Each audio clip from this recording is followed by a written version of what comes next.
जब उस सीईओ पत्नी ने मुझे सारे दस्तावेज फाड़ते देखा और उसके परिवार के विशाल समूह के खिलाफ सीधा मोर्चा लेते हुए देखा, तब उसे आखिरकार एहसास हुआ कि ये पति वो नहीं रहा जिसे वो अब कंट्रोल कर सकती थी।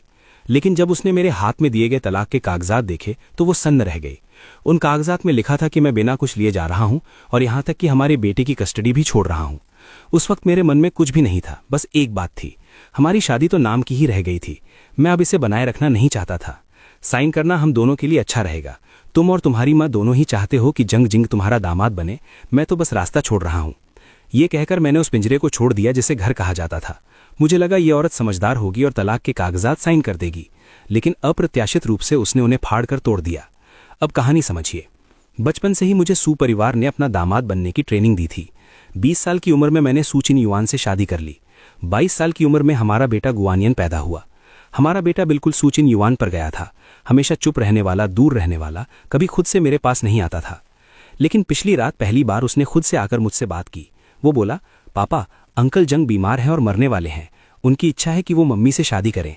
क्या आप और मम्मी तलाक ले सकते हैं? उस पल मैंने माँ और बेटे दोनों से अपनी पूरी उम्मीद खो दी। तो फिर चलो तलाक ही लेते हैं।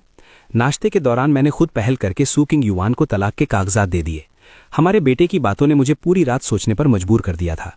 चूंकि उसे जंग जिंगरॉन इतना पसंद है तो मैं अपने बेटे की कस्टडी भी छोड़ दूंगा और बिना कुछ लिए जाऊंगा। हमारी जितनी भी संयुक्त संपत्ति है वो तुम बेटे के नाम कर देना, यही उसके लिए मेरी बाल सहायता राशि समझो। सू किंग युआन ने अपना कॉफी का कप रखा और ऊपर देखा। उसने पूछा, तुम मुझसे बात कर रहे थे?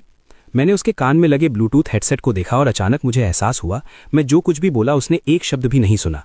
अंदर ही अंदर एक तीव्र निराशा उमड़ आई। हर बार जब मैं उससे बात करता उसी उपेक्षा का सामना करना पड़ता। मैंने सीधे तलाक के कागजात का आखिरी पन्ना पलटकर उसके सामने कर दिया। साइन करो, इसमें तुम्हारे कुछ ही मिनट लगेंगे। सू किंग युआन ने नाक भौं से कोड़ते हुए मुझे देखा और वो कागजात खोलने ही वाली थी कि तभी हमारा बेटा दौड़ता हुआ आ गया। मम्मी, क्या आप बाद में अंकल जंग के साथ पूल खेलने जा रही हो? मैं भी चलना चाहता हूँ। सू किंग युआन को उठते देख मैंने उसकी कलाई पकड़ ली। पहले ये साइन करो। इस बार सू किंग युआन ने आखिरकार अपना सिर घुमाकर मेरी तरफ देखा। उसे ये देखकर हैरानी हुई कि मैं इतना मजबूत पक्ष भी रख सकता हूँ। हमारा बेटा अभी भी आग्रह कर रहा था, मम्मी जल्दी करो, अगर अंकल जंग को ज्यादा इंतजार कराया तो वो फिर से गुस्सा हो जाएंगे और तुम्हें सजा देंगे कि तुम उन्हें किस करो, फिर मैं वो पूरा कर दूंगा। अगले ही पल सू किंग युआन ने बिना कुछ देखे कलम उठाई और साइन कर दिया। माँ और बेटा तेजी से चले गए। मैंने और नहीं देखा। मैंने भी कलम उठाकर उसके नाम के आगे अपना नाम साइन कर दिया। इस जीवन में मेरा नाम और सू किंग युआन का नाम साथ साथ सिर्फ 2 बार आया है। पहली बार हमारे शादी के सर्टिफिकेट पर और दूसरी बार यहाँ। साइन करने के बाद मेरा हाथ अभी भी हल्का सा कांप रहा था। मैंने तलाक के कागजात को फोल्ड किया और अपने वकील को भेज दिया, जिससे मैंने पहले ही संपर्क कर लिया था। फिर मैं ऊपर गया अपना सामान पैक करने। अलमारी कपड़ों से भरी थी, फिर भी एक भी ऐसा आउटफिट नहीं था जो मुझे पसंद आए। कोई नहीं जानता कि 16 साल की उम्र से पहले मुझे दिल खोलकर हंसना पसंद था, मुझे बंजी जंपिंग पसंद थी, मुझे रेसिंग कारों से प्यार था। लेकिन जब से सू किंग युआन से शादी हुई मुझे नियम सिखाए गए, विनम्र, नरम, क्योंकि सू परिवार को सिर्फ एक मानक श्रीमान गू चाहिए थे। लेकिन उस तरह के होने पर भी मुझे सू किंग युआन के दोस्तों से मिलनी थी सिर्फ उपहास। वो कहते थे मैं एक नकली इंसान हूं और उन्हें लगता था कि जंग जिंगरॉन और सू किंग युआन एक बेहतर जोड़ी है। ये सब सोचते हुए और अपने सामने श्रीमान गू के कपड़ों को देखते हुए मुझे अचानक तेज दर्द हुआ। एक अनकही मिचली आई और मैं बाथरूम की तरफ भागा, जोरों से उल्टी करने लगा। काफी देर बाद कुछ सुधार हुआ, फिर मैंने अपना चेहरा उठाकर आईने में देखा। ये तलाक सच में बदसूरत है। अचानक मुझे लगा कि तलाक लेना बिल्कुल सही फैसला था। मैं इस पिंजरे में नहीं जीना चाहता। मैं इस पिंजरे से भागना चाहता हूँ और अपने असली रूप में वापस लौटना चाहता हूँ। तो मैंने अपने भाई को फोन किया कि वो मुझे लेने आ जाए, सू परिवार का घर छोड़कर, क्योंकि वो मेरा घर नहीं है। और गू परिवार, जब से सू किंग युआन और मेरी शादी हुई उन्होंने मुझसे कोई लेना देना छोड़ दिया था, तो वो भी मेरा घर नहीं है। मेरा भाई जल्दी ही दरवाजे पर आ पहुंचा। उसके चेहरे पर हैरानी साफ झलक रही थी। तेरे पास मुझे कॉल करने का वक्त कैसे आ गया? आज तो तेरा बर्थडे है। तूने तो 1 हफ्ते पहले कहा था कि तू अपनी पत्नी और बेटे के साथ बर्थडे मनाएगा। मैं सन्न रह गया। मैंने अपना फोन निकाला और चैट हिस्ट्री चेक की। सच में मैंने 1 हफ्ते पहले एक रेस्टोरेंट बुक किया था और सू किंग युआन को इन्विटेशन टेक्स्ट भी भेजा था, लेकिन उसने आज तक कोई जवाब नहीं दिया था। पहले मैं निराश हो सकता था, लेकिन अब मैं सुन पड़ चुका था। ये सोचकर मैं भाई के साथ गाड़ी में बैठ गया और बर्थडे रेस्टोरेंट की तरफ चल दिया। लेकिन जब हम रेस्टोरेंट पहुंचे और बर्थडे रिजर्वेशन कोड दिया तो रेस्टोरेंट मैनेजर शर्मिंदगी से हमें रिफंड देने लगा। सर, आज रेस्टोरेंट को सीईओ सू ने पूरा बुक करवा लिया है। वो और यंग मास्टर मिस्टर जंग का बर्थडे सेलिब्रेट कर रहे हैं। आपकी पिछली डिपॉजिट हम आपको डबल लौटा देंगे। मैंने कहा, रिफंड की जरूरत नहीं, आपके सामने जो खड़ा है वही है वो शख्स। लेकिन जैसे ही हम मुख्य हॉल के बीच में पहुंचे, दूर से एक खुशहाल परिवार की हंसी की आवाज आई। मैंने देखा सू किंग युआन और गुआनियन चेन जंग जिंगरॉन का बर्थडे मना रहे थे। आपको शांति और सफलता मिले। मेरी दुआ है अंकल जंग की इच्छा पूरी हो कि आप मम्मी से शादी कर लें और मेरे पापा बन जाएं। मैंने देखा जब उन्होंने बर्थडे विशेस दी और तीनों खुशी से बैठ गए। मैंने देखा सू किंग युआन की नज़र जंग जिंग पर ही टिकी रही और मैंने अपने बेटे गुआनियन चेन को जंग जिंगरॉन के लिए कुर्सी खींचते, चाय डालते, उसके कपड़े ठीक करते देखा। 5 साल की शादी में सू किंग युआन ये भी नहीं जानती कि मेरा बर्थडे कब है, बल्कि सेलिब्रेट करना तो दूर की बात है। और मेरे बेटे ने मुझे कभी एक गिलास पानी तक नहीं पिलाया। मेरा भाई ये बर्दाश्त नहीं कर पाया और वो आगे बढ़कर इंसाफ मांगने लगा, लेकिन मैंने उसे रोक लिया। ज़रूरत नहीं है, मैंने सू किंग युआन के साथ तलाक के कागजात साइन कर दिए हैं। भाई तुरंत मुझे अपने घर ले गया। मैं रोया नहीं, लेकिन वो फूट फूट कर रोने लगा और मुझे जकड़ लिया। वो बोला, सू किंग युआन, वो औरत, गुआनियन, वो एहसान फरामोश बच्चा, शांत हो जा। 5 साल से तू 24/7 उस माँ बेटे के पीछे चक्कर काट रहा था। न कोई नौकरी, न कोई सोशल लाइफ। मैं तुझे बड़ी मुश्किल से बाहर घुमाने ले जाता था और बस सू किंग युआन का एक फ़ोन आता और तू खुशी खुशी बच्चे की तरह घर दौड़ा जाता उसके लिए हैंगओवर सूप बनाने। जब तेरा बेटा दूध छुड़ा रहा था और रो रो कर परेशान हो रहा था, तूने रात भर उसे गोद में झुलाया, दिल लगाकर किया। बदले में सिर्फ धोखा मिला। मुझे पता है तुझे बहुत दर्द हो रहा है, रो ले, बस रो ले। मेरे भाई के गिले शिकवे सुनकर मैंने पीछे झुककर बियर का एक लंबा घूंट लिया और सोफे पर लेट गया। मैं अब नहीं रो सकता, लेकिन पहले बहुत रोया हूं। जब सू मदर ने मुझे एटिकेट सीखने को मजबूर किया, जब मैंने सू किंग युआन से दिल की बात कही तो उसने इग्नोर कर दिया, जब बर्फीली रात में मैंने आधी रात तक सू किंग युआन का इंतजार किया और वो घर नहीं आई, तब मैंने बेवकूफ़ी से उम्मीद लगाई थी। जब गुआनचिन को रात में बुखार आया तो मैंने सू किंग युआन को फ़ोन किया और उसने फ़ोन काट दिया। तब भी मैं बेवकूफ़ी से एक प्यार भरी शादी, एक दयालु पिता और एक वफादार बेटे की चाहत रखता था, लेकिन उन्होंने मुझे कभी देखा ही नहीं। 5 साल हो गए, मुझे बहुत पहले ही होश आ जाना चाहिए था। थोड़ी देर शराब पीने के बाद मैं गहरी नींद में सो गया। अगली सुबह जल्दी अचानक मुझे सू किंग युआन का फ़ोन आया। उसकी आवाज़ अभी अभी जगने की थी, थोड़ी भारी थी। वो नेकलेस जो मैं सोमवार को पहनती हूँ कहाँ है? मैंने अनजाने में जवाब दिया, ड्रेसिंग रूम के पहले दराज में। और मैचिंग ईयरिंग्स? नेकलेस वाले दराज के नीचे। सवाल जवाब की इस कड़ी के बाद मुझे एहसास हुआ हम तलाक लेने वाले हैं। आगे मुझे ये सब नहीं करना होगा। ये सोचकर मैंने प्यार से उसे याद दिलाया, मेड से ड्रेसिंग रूम दोबारा व्यवस्थित करवा लेना, आगे जब कुछ ढूंढना हो तो उनसे पूछ लेना। हम तलाक लेने वाले हैं। तुम्हारा मुझे फ़ोन करके सामान ढूंढना अब उचित नहीं है। मेरी बात खत्म होते ही मैंने सू किंग युआन की तरफ से एक हल्की सी हाँ सुनी। लाइन के दूसरे छोर पर दराज खुलने की आवाज़ आ रही थी।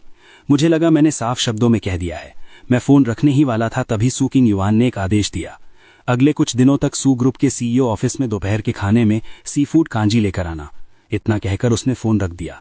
लगता है तलाक वाली मेरी बात उसने फिर से एक शब्द नहीं सुनी। मैंने गहरी सांस ली।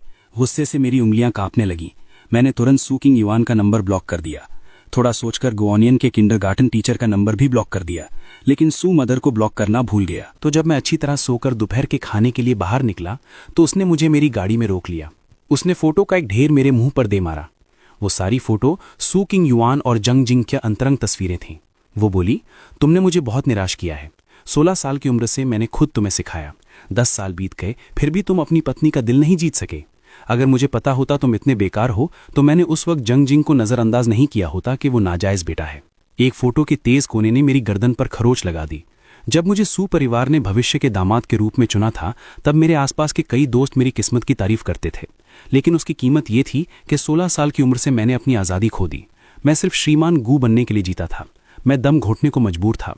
हाई स्कूल के आखिरी साल में मैंने जानबूझकर बगावत की, जल्दी डेटिंग शुरू कर दी। सू किंग युआन के सामने हंगामा किया ताकि वो सगाई तोड़ दे, लेकिन उसने कुछ नहीं कहा। हालांकि सू किंग युआन से शादी को सिर्फ 5 साल हुए हैं, लेकिन मैं 10 सालों से हेरफेर किया जा रहा था। बहुत हो गया। सू किंग युआन और मैंने तलाक के कागजात पर साइन कर दिए हैं। मैं कस्टडी के लिए नहीं लड़ रहा और बिना कुछ लिए जा रहा हूं। अगर तुम संतुष्ट नहीं हो तो कोई और उपयुक्त दामाद ढूंढ लो। ये कहकर मैंने कार का दरवाज़ा खोला और बाहर निकल गया। सू मदर एक सेकंड के लिए स्तब्ध रह गईं, फिर तुरंत गुस्से में आ गई और उन्होंने मेरी कलाई को मजबूती से पकड़ लिया। गुआन, तुम्हारी हिम्मत कैसे हुई? सू मदर के तीखे चमकदार लाल नाखून मेरे मांस में धंस गए। सुई चुभले जैसा दर्द था, लेकिन मैं हंसा। कुछ भी करने की हिम्मत नहीं होगी। सू परिवार का दामाद बनना मेरे लिए कभी सम्मान की बात नहीं थी। मैंने अपनी आस्तीन ऊपर खींची और बाहर वाले को पहली बार अपनी कलाई के पुराने निशान दिखाए। सू मदर ने वो दांतेदार निशान देखकर इतनी हैरानी से मेरा हाथ छोड़ दिया। मैं ये सब बिल्कुल नहीं चाहता था। क्या तुम जानती हो पिछले 10 सालों से हर बार जब मुझे बुरा सपना आता है तो मैं क्या चिल्लाता हूँ? मैं चिल्लाता हूँ, क्या कोई मुझे बचा सकता है? लेकिन अब मैं समझ गया हूँ, सबसे पहले खुद को वही बचा सकता है। जब मैं आज़ाद होकर अपने आप को जी सकता हूँ तभी मैं जीवित हूँ, मैं शांत हूँ। ये कहकर मैंने कार का दरवाज़ा खोला और बाहर निकल गया।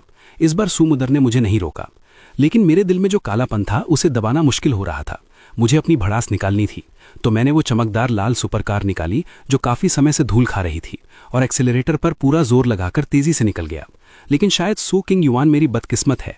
मैंने अभी एक चौराहे पर रफ्तार भरी ही थी कि मेरी टक्कर एक मेबैक से हो गई। जिस नंबर प्लेट पर 58 लिखा था वो सू किंग युआन की कार थी। सू किंग युआन का असिस्टेंट तुरंत दूसरी कार से बाहर निकला। उसने मुझे देखकर पल भर के लिए सन्न रह गया। श्रीमान गू, मुझे उसकी हैरानी देखकर कोई हैरानी नहीं थी। 5 साल की शादी में सू किंग युआन के आसपास के लोगों ने मेरे बारे में एक स्टीरियोटाइप बना लिया था। ऐसे शख्स का रेसिंग कार चलाना आरों को अजीब लगना ही था। मैंने कोई सफाई नहीं दी, बस एक बिजनेस कार्ड थमाया। जितना नुकसान हुआ हो मुझे बता देना। ये कहकर मैंने धूप का चश्मा लगाया और एक्सेलरेटर दबाकर चल दिया। असिस्टेंट तुरंत मेबैक में लौटा और सू किंग युआन को रिपोर्ट किया। सीईओ सू, दूसरी कार श्रीमान गू चला रहे थे। सू किंग युआन ने अपनी कनपटी रगड़ते हुए बस एक ठंडी नजर डाली। लगता है उसके लिए चाहे ड्राइवर उसका पति हो या कोई अजनबी, सब एक समान था। असिस्टेंट ने अपनी हैसियत समझी और कुछ और नहीं पूछा, लेकिन अप्रत्याशित रूप से 3 घंटे बाद पति पत्नी की मुलाकात फिर से हुई। इस बार सू किंग युआन शहर के बाहरी इलाके में एक रेस ट्रैक पर लैंड डेवलपमेंट कॉन्ट्रैक्ट साइन करने के लिए एक पार्टनर के साथ आई थी। यहाँ पर एक रेस चल रही थी। एक लाल स्पोर्ट्स कार जिसमें एक मर्दाना सा आकर्षण था ने पहला स्थान हासिल किया था। ड्राइवर गाड़ी से बाहर निकला। उसने tight dark red racing suit पहना हुआ था और उसका लंबा कद इतना आकर्षक था कि नजरें हटाना मुश्किल था। यहाँ तक कि सू किंग युआन के चेहरे पर भी हैरानी और प्रशंसा साफ झलक रही थी। जब तक ड्राइवर ने अपना हेलमेट नहीं उतारा, असिस्टेंट लगातार अचंभे के भाव से देखता रहा। श्रीमान गू इतनी अच्छी रेसिंग कर सकते हैं? लेकिन सू किंग युआन ने कोई प्रतिक्रिया नहीं दी। उसने उन औरतों को देखा जो उस लंबे कद की तरफ जलती निगाहों से देख रही थीं, तो उसकी आंखें जरा सी सिकुड़ गईं। जहां तक मेरी बात है, जब मैंने सू किंग युआन की नजर देखी तो मैंने सिर उठाकर उसका अभिवादन तक नहीं किया।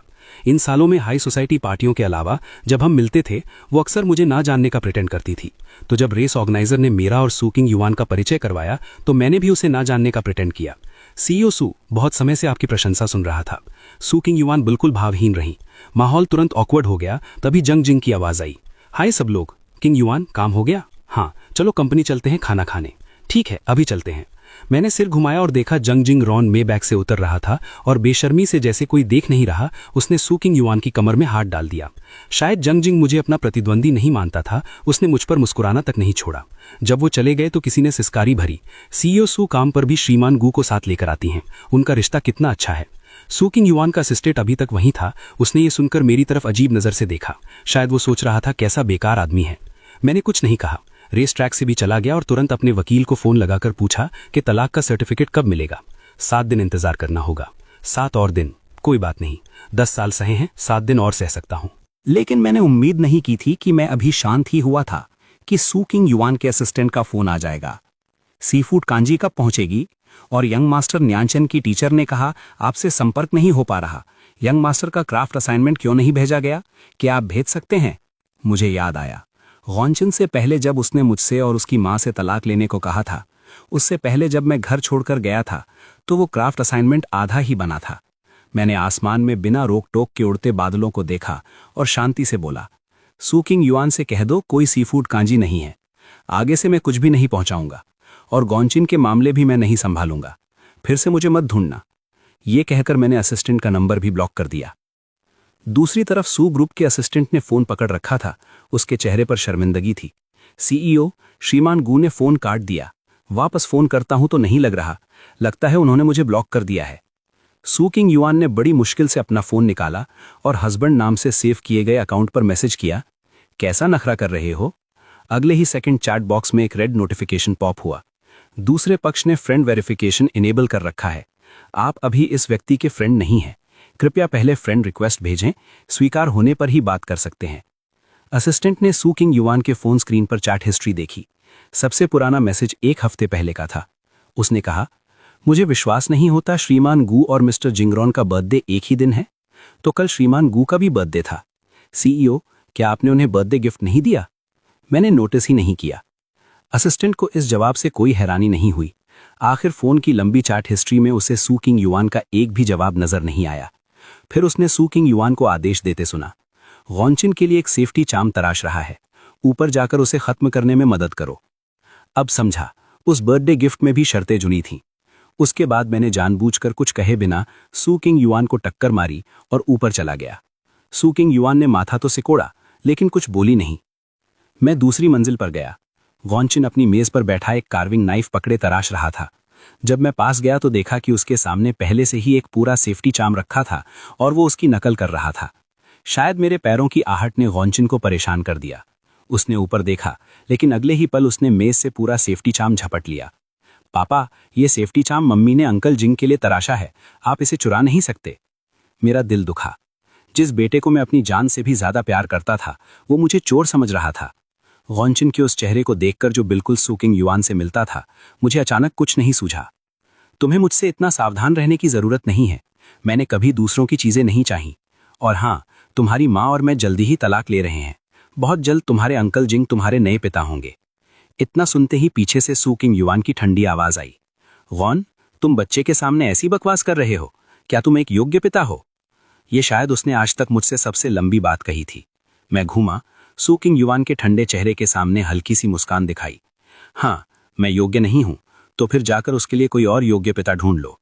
ये कहकर जैसे ही मैं दरवाजे की तरफ बढ़ा, गौनचिन और सू किंग युआन दोनों ने कदम बढ़ाया। उसने मेरा हाथ पकड़ा। उसकी धीमी आवाज में चेतावनी थी। लेकिन उसी पल गौनचिन के घड़ी का फोन बजा। लड़का खुशी से बोला, मम्मी, अंकल जिंग का वीडियो कॉल है। अगले ही सेकंड सू किंग युआन ने मेरा हाथ छोड़ दिया। मैंने देखा वो फोन उठाने चली गई और उसका पहले जैसा बर्फीला चेहरा मुस्कान में बदल गया। मुझे अचानक सब बेमानी लगने लगा। मैंने बिना कुछ कहे सिर घुमाया, अपने कमरे में गया, दरवाजा बंद किया, ताला लगाया। कमरा बहुत ठंडा था। जून का महीना था, लेकिन मुझे लगा मैं एक ताबूत में लेटा हूं, सीलन भरी मिट्टी में दफन हूं। लेकिन उसी वक्त एक परिचित शांति का एहसास हुआ। जब से मैंने सू किंग युआन को तलाक के कागजात दिए थे, मैं इसका अंत देखने को तैयार था।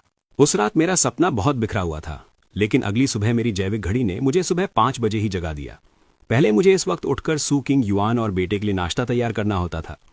मैंने अपनी भौहों के बीच की जगह मसलते हुए सू मदर की धमकी याद की और नीचे उतर गया। लेकिन जब नीचे गया तो पता चला सू किंग युआन और ग्वानियन चैन पहले ही बाहर निकल चुके थे। सुबह सुबह सुना है वो जंग जिंग रॉन के साथ सूर्योदय देखने का प्लान बनाकर गए थे। मुझे बड़ा ही हास्यास्पद लगा। कोई भी देख सकता था कि ग्वानियन को मुझ जैसे पिता की बिल्कुल जरूरत नहीं थी। फिर भी सू मदर जोर दे रही थी कि मैं बूढ़े घर लौटूं और ये वीकेंड झेलूं। तब मेरे दोस्त ने मुझे स्कूल में खूबसूरत लड़कियां देखने चलने का न्योता दिया। उसने कहा वो मेरी भड़ास निकलवाना चाहता था। 18 साल की लड़कियां सच में बहुत हौसला बढ़ाती हैं। बड़ा भाई कहकर इतनी प्यार से बुलाती हैं कि मन बेहद रिलैक्स हो जाता है। आर्ट स्कूल में कुछ दिन घूमने के बाद मेरा मूड काफी सुधर गया था। मेरे दोस्त ने कहा, तो मैं तुझे इन युवतियों के कमाल दिखाने के बाद क्या तुझे नहीं लगता वो बूढ़ी औरत सू किंग युआन प्यार करने लायक नहीं रही? मैंने कहा, नहीं रही। मेरा दोस्त देखते ही देखते मुझे और जोश में देखकर बोला, ये हुई ना बात, तुझे तो पहले ही तलाक ले लेना चाहिए था। उस ठंडी बेदर्द सू किंग युआन से तो हर कोई ज्यादा देखभाल करने वाला है। बस कोई प्यारी सी आज्ञाकारी लड़की चुनकर प्यार कर और शादी कर ले, उससे अच्छा क्या हो सकता है। मैं हंसते हुए उससे सहमत होने ही वाला था कि पीछे से खांसी की आवाज आई। मैं घूमा। सू किंग युआन और उसका असिस्टेंट कुछ ही दूर खड़े थे। मैंने उसे अनदेखा करने का नाटक किया और अपने दोस्त को लेकर चलने लगा। मैंने सोचा सू किंग युआन भी इग्नोर कर देगी, लेकिन उस औरत ने मुझे पीछे खींच लिया। मेरी एक पार्टी है जिसमें तुम्हें आना है, मेरे साथ चलो। इतना कहकर उसने मुझे मना करने का मौका न दिया, सीधे गाड़ी में खींच लिया। गाड़ी में बैठो। मैं अभी थोड़ा स्तब्ध था। मेरी याद में सू किंग युआन ने हमेशा मुझे हवा की तरह ट्रीट किया था। उसकी मेरे लिए कोई भावना या राय नहीं थी। ये उसकी मुखरता मैंने सिर्फ पिछली रातों को हमारे बेडरूम में देखी थी। मैं अभी होश में ही आया था कि उसने अचानक कहा, हमारे जैसे परिवारों में अनुकूलता सबसे महत्वपूर्ण है। मैं पल भर के लिए स्तब्ध रहा, फिर समझा वो मेरे और मेरे दोस्त की बात का खंडन कर रही थी। मैं गुस्से से हंस पड़ा। तो प्यार मायने नहीं रखता? चाहे भावना हो या ना हो, इंसान भी मायने नहीं रखता? मैं तुम्हारे साथ हूं, लेकिन तुम्हारी अनुकूलता मेरी चुप्पी की पीड़ा है। ऐसा क्यों हो? सू किंग युआन ने कुछ सेकंड तक मुझे देखा, कुछ नहीं बोली। मैं उसका मूड समझने में और ऊर्जा बर्बाद नहीं करना चाहता था। सोशल क्लब पहुंचकर मैंने महसूस किया ये सू किंग युआन के दोस्तों की एक छोटी सी मुलाकात थी। वो मुझे कभी ऐसे मौकों पर नहीं लाई थी। दरअसल मुझे उसके ये दोस्त बिल्कुल पसंद नहीं थे, क्योंकि वो मुझे नीची नज़र से देखते थे। हमेशा कहते थे मैं एक नकली इंसान हूं। तो मैंने पूरी शाम मुस्कुराना तक छोड़ दिया। बस उनके साथ थोड़ी शराब पी ली। फिर थोड़ा नशा हो गया तो मैं उठा और वॉशरूम चला गया। मेरे जाने के बाद किसी ने उत्सुकता से पूछा, ना सिर्फ आपके पति आज मुस्कुरा नहीं रहे बल्कि आपसे रूठे भी हुए हैं। हाँ, बाहर अफवाह है कि आप दोनों तलाक ले रहे हैं। सू किंग युआन ने कहा, किसने कहा मैं तलाक लेना चाहती हूं? मैं शादीशुदा हूं। मेरे पति इस जन्म में केवल गुआन हो सकते हैं। दोस्त थोड़ा हैरान हुआ, सच में? सू किंग युआन ने दूसरे की तरफ देखा लेकिन कुछ नहीं बोली। दोस्त का चेहरा अजीब हो गया। कुछ देर बाद उसने मुश्किल से कहा, वो सीईओ जिसके साथ तुमने एआई डेवलपमेंट पर काम किया था, जंग जिंग रॉन, उसे याद है? वो पहले अपने पति की बिल्कुल परवाह नहीं करती थी, उसे कंपनी में आने तक नहीं देती थी। किसी को नहीं पता था वो उसका पति है। सुना है वो अब तक उसे वापस नहीं जीत पाई है। अगर तुम गुआन के साथ जीवन भर बिताने का सोच रही हो तो बहन की सलाह है उस पर थोड़ा ध्यान दो। जरा सी चूक हुई और तुम्हारे पति की हालत उसके जैसी हो जाएगी। सू किंग युआन के हाथ ने वाइन ग्लास घुमाना रोक दिया, लेकिन वो ठंडी और निर्णायक थी। उसने कहा, वो हिम्मत नहीं करेगा। ठीक उसी समय वॉशरूम में मुझे तलाक के वकील का मैसेज मिला। श्रीमान गुआन, आपके और श्रीमती सू किंग युआन के लिए तलाक का सर्टिफिकेट जारी हो चुका है। आप कभी भी लॉ ऑफिस से ले सकते हैं। मैंने इस दिन का इंतजार कर ही लिया था। बेसब्री से मैंने टैक्सी ली और लॉ ऑफिस पहुंचा। तलाक का सर्टिफिकेट खोला, बार बार देखा। इस पल से हम अलग अलग रास्तों पर चलेंगे। मैं आखिरकार सू परिवार के उस नर्क से बाहर निकल सकता था। लॉ ऑफिस से निकलते ही मेरे दोस्त ने कहा कि मेरी आज़ादी का जश्न मनाने के लिए पहले हम वो डिनर खाते हैं जो मुझे पहले खाने से मना था। फिर वो मुझे नाइट मार्केट के स्ट्रीट फूड स्टॉल पर ले गया। Milk tea, grilled food, ice cream, जो मन करे खा। हवा में उठती खुशबू और बारबेक्यू की सुगंध से मुझे आखिरकार महसूस हुआ कि जिंदा रहने का क्या मतलब है। उस शाम हमने ग्रिल्ड सीखें खाई, बियर पी, जोर से हंसे, खुलकर सांस ली। आखिर में मैं हंसते हंसते रोने लगा। 10 साल का बोझ आखिरकार गायब हो गया था। शायद बहुत दबा रखा था। मैंने अपने बेटे गुआनचन के नंबर को ब्लैकलिस्ट से बाहर निकाला और फोन मिलाया। कॉल कनेक्ट होते ही मेरी आंखें भर आईं। मैंने बोला, गुआनिन, मैं तुम्हें कुछ बताता हूं। भले ही तुम मुझे पसंद ना करो, मैं फिर भी तुम्हारा असली पिता हूं। जब तुम बीमार थे, बुखार में रात दिन किसने तुम्हारी देखभाल की? रोज तुम्हारा होमवर्क किसने करवाया? वो मैं था। जिस दिन तुमने मुझे अपने पिता को एक बाहरी आदमी जैंग जिंग के लिए बुरा भला कहा, उस दिन से मैं तुम्हारा पिता नहीं रहा। अब मुझे पापा मत बुलाना, तुम इस लायक नहीं हो। रिसीवर से सू किंग युआन की ठंडी आवाज आई, गुआन, क्या बक रहे हो? मैं ठिठक गया, फिर तुरंत समझ गया बच्चा शायद उसी के पास था। मैंने व्यंग्य किया, सू, अगर तुम्हें मुझे फटकारने का समय है तो पहले अपने बच्चे को सुधारो। क्या तुम जानती हो तुम्हारे बच्चे ने मुझसे कहा था कि मैं तुमसे तलाक ले दूं ताकि जैंग जिंग के लिए रास्ता बने? मजे की बात यह है कि मैंने तुम सबकी इच्छा के अनुसार ही किया है। इतना कहकर मैंने गुआनियन चैन को फिर से ब्लैकलिस्ट कर दिया। अगली सुबह जल्दी मैंने विदेश जाने की फ्लाइट बुक कर ली। मैं अच्छी तरह जानता था कि कल मैं थोड़ा बहक गया था और तलाक की खबर फैलते ही सू परिवार मुझे चैन से नहीं बैठने देगा। वो मुझे घुटनों के बल सू किंग युआन से दोबारा शादी करने की भीख मांगने को मजबूर कर सकते हैं या फिर किसी दूसरे अमीर वारिस से शादी करने की धमकी दे सकते हैं। मुझे जिंगशी से भागना था, कभी वापस नहीं लौटना था। अपने दोस्त को अलविदा कहकर मैंने एक छोटा सा बैग पैक किया और निकल गया। अप्रत्याशित रूप से दरवाजे पर दूर नहीं मी बैग खड़ी थी। सू किंग युआन गुआनियन चैन को लेकर कार से उतरी और मेरी तरफ बढ़ी। गुआनियन, अपने पापा से माफी मांगो। गुआनचन का छोटा चेहरा पीला और तनावग्रस्त था। उसने अपने कपड़े पकड़े, सिर झुकाया। पापा, मुझे माफ कर दो। मुझे तुम पर चिल्लाना नहीं चाहिए था और ना ही वो बातें कहनी चाहिए थी कि तुम और मम्मी तलाक ले लो। मैं गलत था। क्या तुम मुझे माफ कर दोगे पापा? मैंने कहा, माफी मांगने की जरूरत नहीं, जो मुझे कहना था वो कह चुका, अब कुछ शिकवा नहीं बचा। लेकिन मेरी बात खत्म होते ही सू किंग युआन बोली, मुझे माफ कर दो कि मैंने नियांचिन को ठीक से नहीं पढ़ाया। उसकी परवरिश में मेरी भी गलती है। मैंने कभी सोचा नहीं था कि सू किंग युआन अपनी मर्जी से माफी मांगेगी, लेकिन क्या जो दर्द दिया है वो एक माफी से माफ हो जाएगा? जब मुझे अपने बैग में वो चीज याद आई जो मैं मूल रूप से एयरपोर्ट से सू किंग युआन को डाक से भेजने वाला था, मैंने सीधे कहा, सू किंग युआन, अगर तुम सच में दोषी महसूस करती हो तो मुझे एयरपोर्ट ले चलो। उसने पूछा, सू परिवार का जिंगशी से बाहर कोई सामाजिक कार्यक्रम नहीं है फिलहाल, तुम कहाँ जाना चाहते हो? क्या मैं अपना निजी काम नहीं कर सकता? मेरा मतलब वो नहीं था। पहली बार सू किंग युआन के चेहरे पर एक उलझन भरी अभिव्यक्ति थी, लेकिन मुझे परवाह नहीं थी। उसी ने मुझे सू परिवार के पिंजरे में डाला था, अब उसे ही मुझे विदा करना चाहिए, अपने हाथों से हमारे बीच के आखिरी रिश्ते को काटते हुए। एयरपोर्ट के रास्ते में किसी ने एक शब्द नहीं कहा। गाड़ी से उतरने से पहले मैंने सू किंग युआन को एक उत्तम डिब्बा दिया, आखिरी तोहफा। सू किंग युआन एक पल को स्तब्ध रही। हालांकि उसने सोचा कि आखिरी का क्या मतलब है, फिर भी उसने डिब्बा ले लिया। शुक्रिया। गुआनियन ने ऊपर देखकर पूछा, पापा, मेरा कहाँ है? तुम्हारा भी इसमें है। आखिर ये तोहफा माँ बेटे दोनों के लिए अच्छा था। उन्हें ये गिफ्ट पसंद आना चाहिए। 1 घंटे में खोलना मत भूलना। तब तक हवाई जहाज उड़ चुका होगा। सुकिंग युआन ने शायद ही कभी मुझे इतनी सौम्यता दिखाई हो। जल्दी वापस आना। मैं मुस्कुराया, लेकिन जवाब नहीं दिया। मैं घूमा और चल दिया। मैं वापस नहीं आऊंगा। मुझे अपनी आज़ादी ढूंढनी है। सुकिंग युआन उस अकेली आकृति को देखती रही जो एयरपोर्ट में जा रही थी। किसी वजह से उसके दिल में एक अजीब बेचैनी बढ़ती जा रही थी। उसने डिब्बे को कसकर पकड़ लिया, उसे तुरंत खोलना चाहती थी, लेकिन गुअनियन चेन ने रोक दिया। मम्मी, हमने पापा से वादा किया है, 1 घंटे बाद ही खोलेंगे। वादा तो निभाना चाहिए। अगला 1 घंटा सुकिंग युआन ने दस्तावेज पकड़े रखे, लेकिन एक शब्द भी नहीं पढ़ पाई। न जाने कितनी बार उसने उस गिफ्ट बॉक्स को देखा था। आखिरकार समय पूरा हुआ। गुअनियन ने बेताबी से बॉक्स खोला। मम्मी, पापा में हमें आखिर दिया क्या है, इतना रहस्यमय। जैसे ही बॉक्स का ढक्कन खुला, सुकिंग युआन ने सिर घुमाकर अच्छी तरह देखा। अंदर सिर्फ एक तलाक का सर्टिफिकेट चुपचाप पड़ा था। हालांकि गुअनियन चेन सिर्फ 3 साल का था, लेकिन उसने पढ़ाई शुरू कर दी थी। लड़के ने बॉक्स में पड़ा तलाक सर्टिफिकेट देखा। उसके छोटे मुंह से कुछ बुदबुदाया। तलाक सर्टिफिकेट क्या होता है? पापा ने तो कहा था हमें गिफ्ट दे रहे हैं। क्या ये छोटी सी किताब ही गिफ्ट है? सुकिंग युआन का दिमाग सुन्न हो गया। उसने अपने दस्तावेज फेंके और गुअनियन चेन के हाथों से डिब्बा ले लिया। उसे खुद भी एहसास नहीं हुआ कि उसके हाथ बेकाबू होकर कांप रहे थे। चमकती चांदी के अक्षरों वाली लाल किताब चुपचाप अंदर पड़ी थी, बिल्कुल उस आकृति की तरह जो हमेशा घर में मौजूद थी, लेकिन जानबूझकर नजरअंदाज की जा रही थी। किसी वजह से उसके दिल में अचानक एक अत्यधिक डर उमड़ आया। उसे लगा कि जैसे ही यह तलाक सर्टिफिकेट खुलेगा, कुछ हमेशा के लिए बदल जाएगा। उसने कुछ गहरी सांसें ली, फिर लाल किताब खोली। जैसे ही उसने अपना और गुअनियन चेन का नाम देखा, उसकी पुतलियां अचानक फैल गईं। उसने जोर से तलाक सर्टिफिकेट बंद कर दिया। वो अभी गुअनियन चेन को फोन करने ही वाली थी कि उसे याद आया, शायद मैं भी प्लेन में हूं। गुस्से और हताशा से उसने सीधे सामना करने की इच्छा दबाई और अपने असिस्टेंट को फोन किया। मिस्टर गू की लोकेशन चेक करो, आज की सारी फ्लाइट्स देखो वो कहाँ गए हैं, और उन्हें तुरंत मेरे पास वापस ले आओ। साथ ही ये भी जांचो कि उसने और मेरे तलाक सर्टिफिकेट को किसने प्रोसेस किया। कोई तलाक समझौता नहीं था, कोई कोर्ट याचिका नहीं थी। हम तलाकशुदा कैसे हो गए? उसकी आवाज में घबराहट और गुस्सा था जिसे वो खुद भी नहीं पहचान पा रही थी। लाइन के दूसरे छोर पर असिस्टेंट कांप उठा। वो कंपनी में ज्वाइन करने के बाद से सुकिंग युआन के साथ थी। उसने कभी उसे इतनी साफ भावनाओं के साथ अपना संयम खोते नहीं देखा था।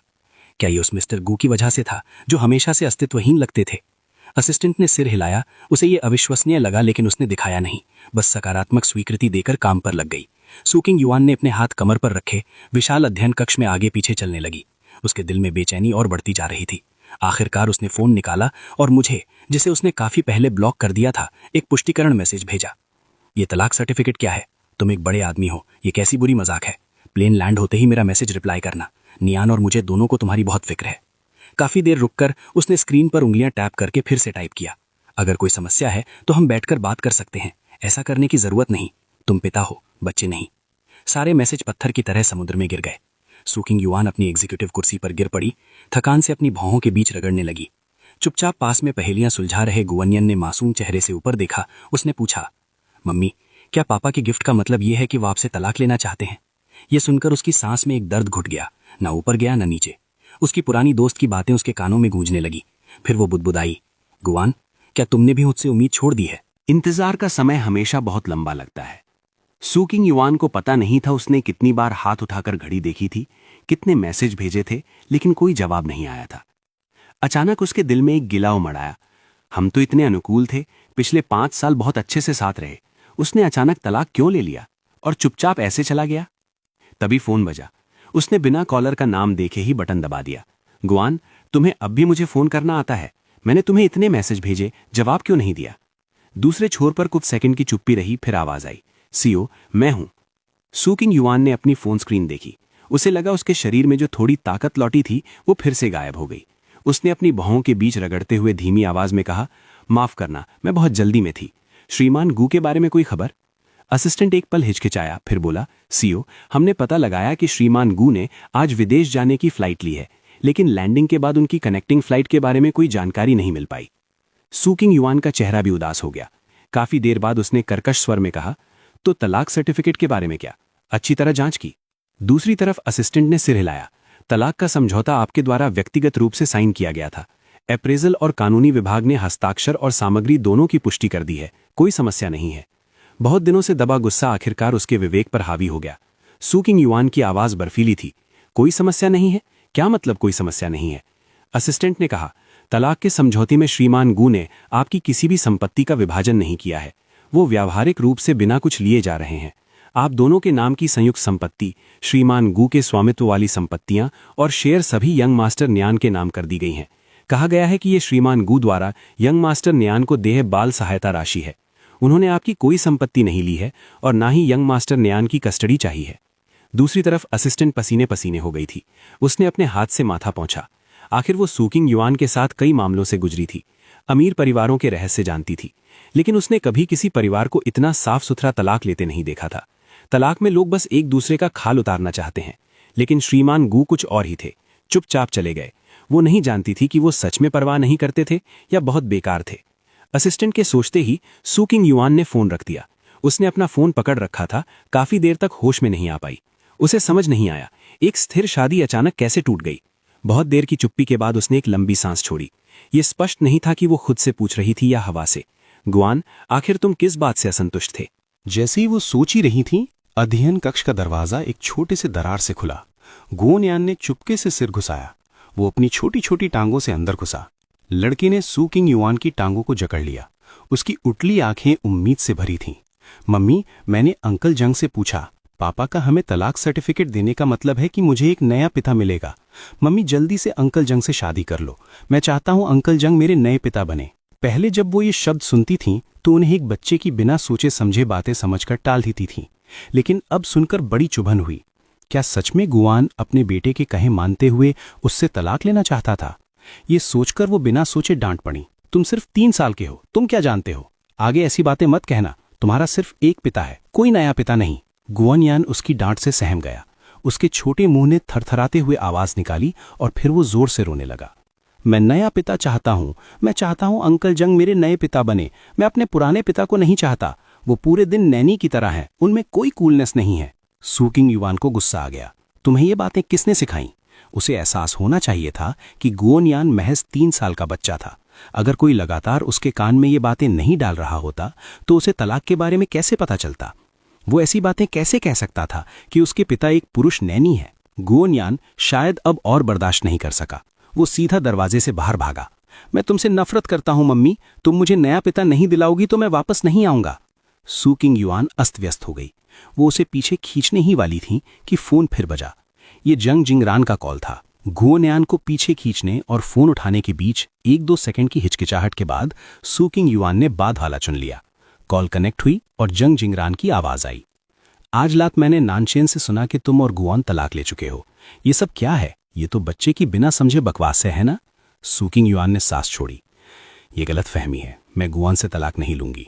और कुछ? जंग जिंगरान एक पल को चुप रहा। उसके स्वर में निराशा थी।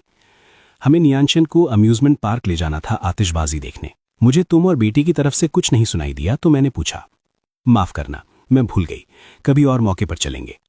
जब तक सूकिंग युआन ने फोन रखा, गुओनयान चैन कहीं नजर नहीं आ रहा था। उसने ज्यादा ध्यान नहीं दिया। विला में इतनी नौकरानियां थीं, 3 साल के बच्चे को संभाल ही सकती हैं।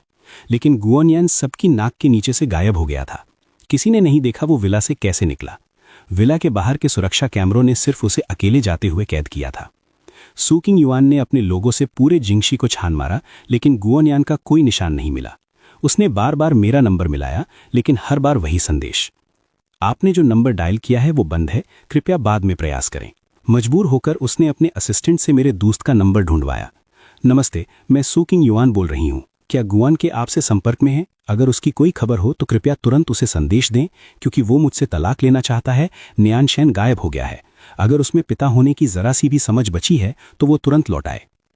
लेकिन उसकी बात पूरी होने से पहले ही मेरे दोस्त ने बेसब्री से टोक दिया। रुको रुको रुको, तुम्हारा बेटा गायब है तो पुलिस में रिपोर्ट करो। गुआन को ढूंढने से क्या होगा? क्या उसमें कोई टेलीपैथिक शक्ति है कि जैसे ही लौटेगा वैसे ही उस नालायक बच्चे के पास टेलीपोर्ट हो जाएगा? और तुमने क्या कहा? तुम दोनों के तलाक के कारण बच्चा गायब हो गया। वो तलाक लेना चाहता था तो क्या तुम सबने ही उसे मजबूर किया था? तलाक लेना तो सही काम किया। तुम और वो नालायक बच्चा दोनों ही बेकार हो। फोन कट गया, लेकिन तुरंत फिर बजा। ये जंग जिंग का था।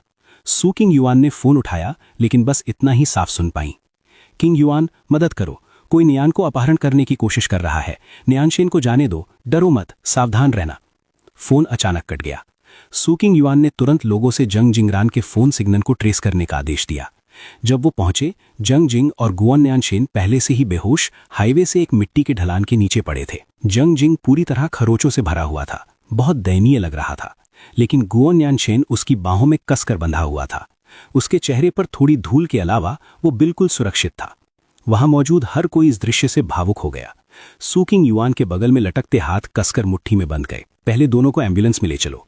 लाल और नीली बत्तियों को दूर जाते देखते हुए उसने अंततः अपने बगल वाले असिस्टेंट से एक शब्द कहा, जाकर जांच करो जंग जिंग आखिरी समय में क्या कर रहा था और उसका किन से संपर्क था। एक भी सुराग मत छोड़ना। असिस्टेंट पल भर के लिए स्तब्ध रह गया, फिर तुरंत समझ गया।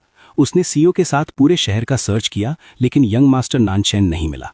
जंग जिंगरान को कैसे मिल गया? विला में इतनी नौकरानियां थीं। यंग मास्टर नानचैन 3 साल का बच्चा था। वो बिना किसी के पता लगाए कैसे निकल सकता था? अगर सच में अपहरण था तो अपहरणकर्ताओं ने फिरौती क्यों नहीं मांगी और उन्हें हाईवे पर क्यों फेंक दिया? सू किंग युआन इतने सालों से व्यापार जगत में नेविगेट कर रही थी, उससे इतनी स्पष्ट खामी कैसे छिप सकती थी? बहुत जल्दी सू किंग युआन ने सबूत हासिल कर लिए कि जैंग जिंगरॉन ने अपहरण की साजिश रची थी। अपने हाथों में दस्तावेजों को देखते हुए वो काफी देर चुप रही। फिर उसने कहा, पुलिस स्टेशन में शिकायत वापस ले लो। इस मामले को बड़ा मत बनाओ, सबूत नष्ट कर दो। मैं नहीं चाहती कि इसके बारे में कोई तीसरा व्यक्ति जाने। बस लोगों को बता दो कि जैंग जिंगरॉन ने नामचन को बचाया। असिस्टेंट के चेहरे पर अविश्वास था। क्या सीईओ उस व्यक्ति को बचाने की कोशिश कर रही थी जिसने उसके अपने बेटे के अपहरण की साजिश रची थी? लेकिन इससे पहले कि वो कुछ समझ पाता, सू किंग युआन की आकृति अस्पताल के गलियारे के अंत में गायब हो चुकी थी। सू किंग युआन ने अस्पताल के कमरे का दरवाजा खोला और देखा जैंग जिंगरॉन अस्पताल के बिस्तर पर झुका हुआ था। उसका चेहरा पीला पड़ रहा था। उसने सहज रूप से अपनी भौहें सिकोड़ ली। उसकी नजर में जांच का भाव था। जैंग जिंगरॉन ने 2 बार कमजोर खांसी दी। नियॉन चिन कैसा है? वो बच्चा ठीक तो है ना? वो इतना छोटा है, इससे उसे बहुत आघात पहुंचा होगा। ये सब गुआन की गलती है। ऐसे ही चला गया, अपने बेटे की परवाह भी नहीं। इस दुनिया में उस जैसा गैर जिम्मेदार आदमी और कहां? मुझे नियॉन से मिलना है। इतना कहकर वो बिस्तर से उतरने लगा, लेकिन सू किंग युआन के पास से गुजरते हुए रोक लिया गया। सू किंग युआन का लहजा शालीन और संयमित था। वो योग्य पिता है या नहीं, ये दूसरों को जज करने की बात नहीं है। जैंग जिंगरॉन ने सू किंग युआन की ठंडी प्रोफाइल को देखा और एक पल के लिए स्तब्ध रह गया। उस चेहरे पर जो आमतौर पर उस पर दया दिखाती थी, आज एक भी मुस्कान नहीं थी। इतना ठंडा, डरावना। वो अपनी मुट्ठियां नहीं दबा सका। किंग युआन, हमारे बीच इतने सालों का लगाव है, तुम मुझे दूसरा कैसे कह सकती हो? बात करने के बाद उसने अपनी आवाज धीमी कर ली। मैं बहुत जल्दी में था, एक पल के लिए गलत बोल गया, लेकिन ये अपहरण वाकई भयानक था। मेरे जैसे बड़े को भी डर लग गया। मैंने नियॉन को बड़ा होते देखा है। मैं सच में उसके लिए दिल टूट गया हूं। सू किंग युआन के बगल में लटकते हाथ थोड़े कसे। जैंग जिंगरॉन के प्रति उसकी नजर ठंडी हो गई। अगर तुम्हें सच में ये भयानक और डरावना लगता था तो तुमने नानचन का अपहरण करने के लिए किसी को क्यों रखा? ये अपना ही नाटक क्यों रचा? जैंग जिंगरॉन का पीला चेहरा तुरंत अकड़ गया। उसने मासूमियत से कहा, किंग युआन, तुम क्या कह रही हो? सू किंग युआन ने कोई सफाई नहीं दी, बस उसकी तरफ देखते हुए। उसकी आंखों में जटिलता और निराशा की झलक थी। सबूत मैं पहले ही नष्ट करवा चुकी हूं। अब से नानचन के सामने मत आना। मैं तुम्हें विदेश भेज दूंगी और तुम्हारे भविष्य के जीवन की व्यवस्था भी कर दूंगी। वापस मत आना। ये कहकर वो मुड़ी और चली गई। लेकिन जैंग जिंगरॉन दौड़कर आगे बढ़ा और उसकी कमर को कसकर जकड़ लिया। किंग युआन, मुझे मत भेजो। अगर मैंने कुछ गलत किया है तो मैं बदल सकता हूं। इतने सालों से हम हमेशा साथ हैं। सू किंग युआन अडिग रही, सीधे उसकी कलाई पकड़कर उसे हटाने लगी। जैंग जिंगरॉन तुरंत घबरा गया। किंग युआन, आखिर क्यों? मैं मानता हूं मैं इस बार थोड़ा जल्दबाजी में था। मैं बस उससे शादी करना चाहता हूं जिससे प्यार करता हूं। मैंने क्या गलत किया? मुझे इससे कोई फर्क नहीं पड़ता कि नियान किसी और का बच्चा है। मैं भविष्य में उससे अच्छी तरह पेश आऊंगा। लेकिन सू किंग युआन ने उसे धक्का देकर दूर कर दिया। उसकी ठंडी आंखों में संदेह था। मुझे समझ नहीं आता, क्या तुम्हें जिससे प्यार करना चाहिए वो मेरी मृत बहन नहीं है? जिससे मैं प्यार करता हूं वो हमेशा तुम हो। इतने सालों से तुम मेरे साथ हो, मेरी देखभाल करती हो, मुझे प्यार करती हो। मेरा बर्थडे तुम मुझसे भी बेहतर याद रखती हो, और जब मैं फोन करता हूं तो तुम हमेशा वहां होती हो। तुम अपने पति से बेहतर मेरा ख्याल रखती हो। क्या यह संभव है कि तुम मुझसे प्यार नहीं करती? एक झटके से उसके दिमाग की कोई नस टूट गई। सू किंग युआन ने जैंग जिंगरॉन का हाथ छोड़ा और एक कदम पीछे हट गई। मैं तुम्हारी देखभाल सिर्फ अपनी बहन की अंतिम इच्छा को पूरा करने के लिए करती हूँ। मेरे मन में तुम्हारे लिए कोई रोमांटिक भावना नहीं है और मैं निश्चित रूप से तुमसे शादी नहीं करूंगी। विदेश जाने वाला प्राइवेट जेट आज ही तैयार हो जाएगा। तुम जल्दी चले जाओ। इतना कहकर सू किंग युआन बिना पीछे देखे अस्पताल के कमरे से बाहर निकल गई। इधर फिनलैंड में दूर मुझे इन सब के बारे में कुछ पता नहीं था। मैंने फिनलैंड में रेजिडेंस परमिट हासिल कर लिया था और एक स्थानीय यूनिवर्सिटी में दाखिला ले लिया था। अपने अधूरे सपने को पूरा करने की योजना बनाई, एक डिप्लोमैटिक इंटरप्रेटर बनने का प्रयास करना। सेशन शुरू होने से पहले मैंने अपने सालों के सेविंग्स से एक छोटा सा घर खरीद लिया। मैंने सुना है यहाँ सर्दियों में ऑरोरा बोरियलिस देख सकते हैं। मैं अपने जीवन को लेकर बहुत उत्सुक हूँ, जिससे मुझे अपने जीवन पर बेहतर नियंत्रण रखने में मदद मिलती है। मैंने खुद फिनिश सीखी और साथ ही जर्मन, जापानी और स्पेनिश सीखने का चुनाव किया। यूनिवर्सिटी के दूसरे साल में मैंने इंटरनेशनल स्टूडेंट्स के लिए एक विशेष प्रशिक्षण कार्यक्रम में सफलतापूर्वक दाखिला लिया। पढ़ाई और काम के व्यस्त जीवन में मैं शायद ही कभी अतीत के बारे में सोचता था। सू किंग युआन के साथ मेरी शादी एक दूर के अतीत की बात लगने लगी थी। यहाँ मैं सिर्फ अपने आप में हूँ, एक पूरी तरह से स्वतंत्र व्यक्ति। फिनलैंड में अपने 5वें वर्ष में मैंने फिनलैंड में एम्बेसी में काम करना शुरू कर दिया। एक डिप्लोमैटिक इंटरप्रेटर बन गया। लेकिन मुझे नहीं पता था कि 6 साल बीत चुके थे और सू किंग युआन ने मुझे ढूंढना कभी बंद नहीं किया था। सू कॉरपोरेशन के सीईओ ऑफिस के असिस्टेंट के चेहरे पर खुशी थी। सीईओ सू, हमें श्रीमान गू की खबर मिल गई है। वो फिनलैंड में एम्बेसी में हैं। सू किंग युआन अपनी सीट से उछल पड़ी। उसके चेहरे पर खुशी की एक दुर्लभ चमक थी। असिस्टेंट हैरान रह गई, उसकी आंखें फैल गईं। उसने सीईओ को 6 साल में मुस्कुराते नहीं देखा था। जब से श्रीमान गू ने उससे तलाक लिया था, तब से जब भी उसने अरबों का कॉन्ट्रैक्ट सफलतापूर्वक किया था, उसने ऐसी मुस्कान कभी नहीं दी थी। सू किंग युआन खड़ी हुई, बाहर जाने का इरादा किया, लेकिन दरवाजे तक पहुंचकर वापस लौटी। मुझे उसकी वर्तमान विस्तृत फाइल चाहिए, इसे तुरंत करवाओ। खुशी की लहरें उसके सीने में उमड़ रही थीं। सू किंग युआन अपने होठों को मुस्कान में नहीं मोड़ सकती थी। उसकी नज़र अपने डेस्क पर रखी 3 की फैमिली फोटो पर पड़ी और उसकी उंगलियों ने प्यार से मेरे नर्म चेहरे पर फिर से नज़र दौड़ाई। मैं तुम्हारे और हमारे बीच की गलतफहमी को जरूर दूर करूंगी और तुम मेरे पास वापस आओगे। मैंने कभी सू किंग युआन और गुआन येन के बारे में जानने की पहल नहीं की, ना ही उनके वर्तमान जीवन के बारे में। मेरी नज़र में उन्हें शायद वही मिल गया जो वो चाहते थे, वो पति और पिता जिससे वो संतुष्ट थे। मैं हर दिन विभिन्न देशों की बैठकों में भाग लेता, दस्तावेजों का अनुवाद करता। जीवन व्यस्त था लेकिन संतोषजनक। जब तक कि एक दिन मेरे लीडर ने एक नया एनर्जी प्रोजेक्ट प्रस्ताव चीनी भाषा में मुझे नहीं दिया। गुआन, तुम हमारे विभाग में सबसे सक्षम व्यक्ति हो। ये प्रस्ताव फिनलैंड के नेशनल ट्रेड प्रमोशन ब्यूरो द्वारा अत्यधिक मूल्यवान है। मैं आशा करता हूं कि तुम अनुवाद का काम जल्द से जल्द पूरा कर सको। मैंने प्रोजेक्ट फाइल देखी, जो 1 मीटर ऊंची थी, और खुलकर स्पष्ट रूप से मुस्कुराया। सर, चिंता मत करो, मैं मिशन पूरा करने की गारंटी देता हूं। लेकिन जब मैंने ये प्रोजेक्ट फाइल खोली तो पता चला कि ये सू कॉरपोरेशन का प्रोजेक्ट था। सू किंग युआन। वो परिचित आकृति फिर से मेरे दिमाग में कौंधी।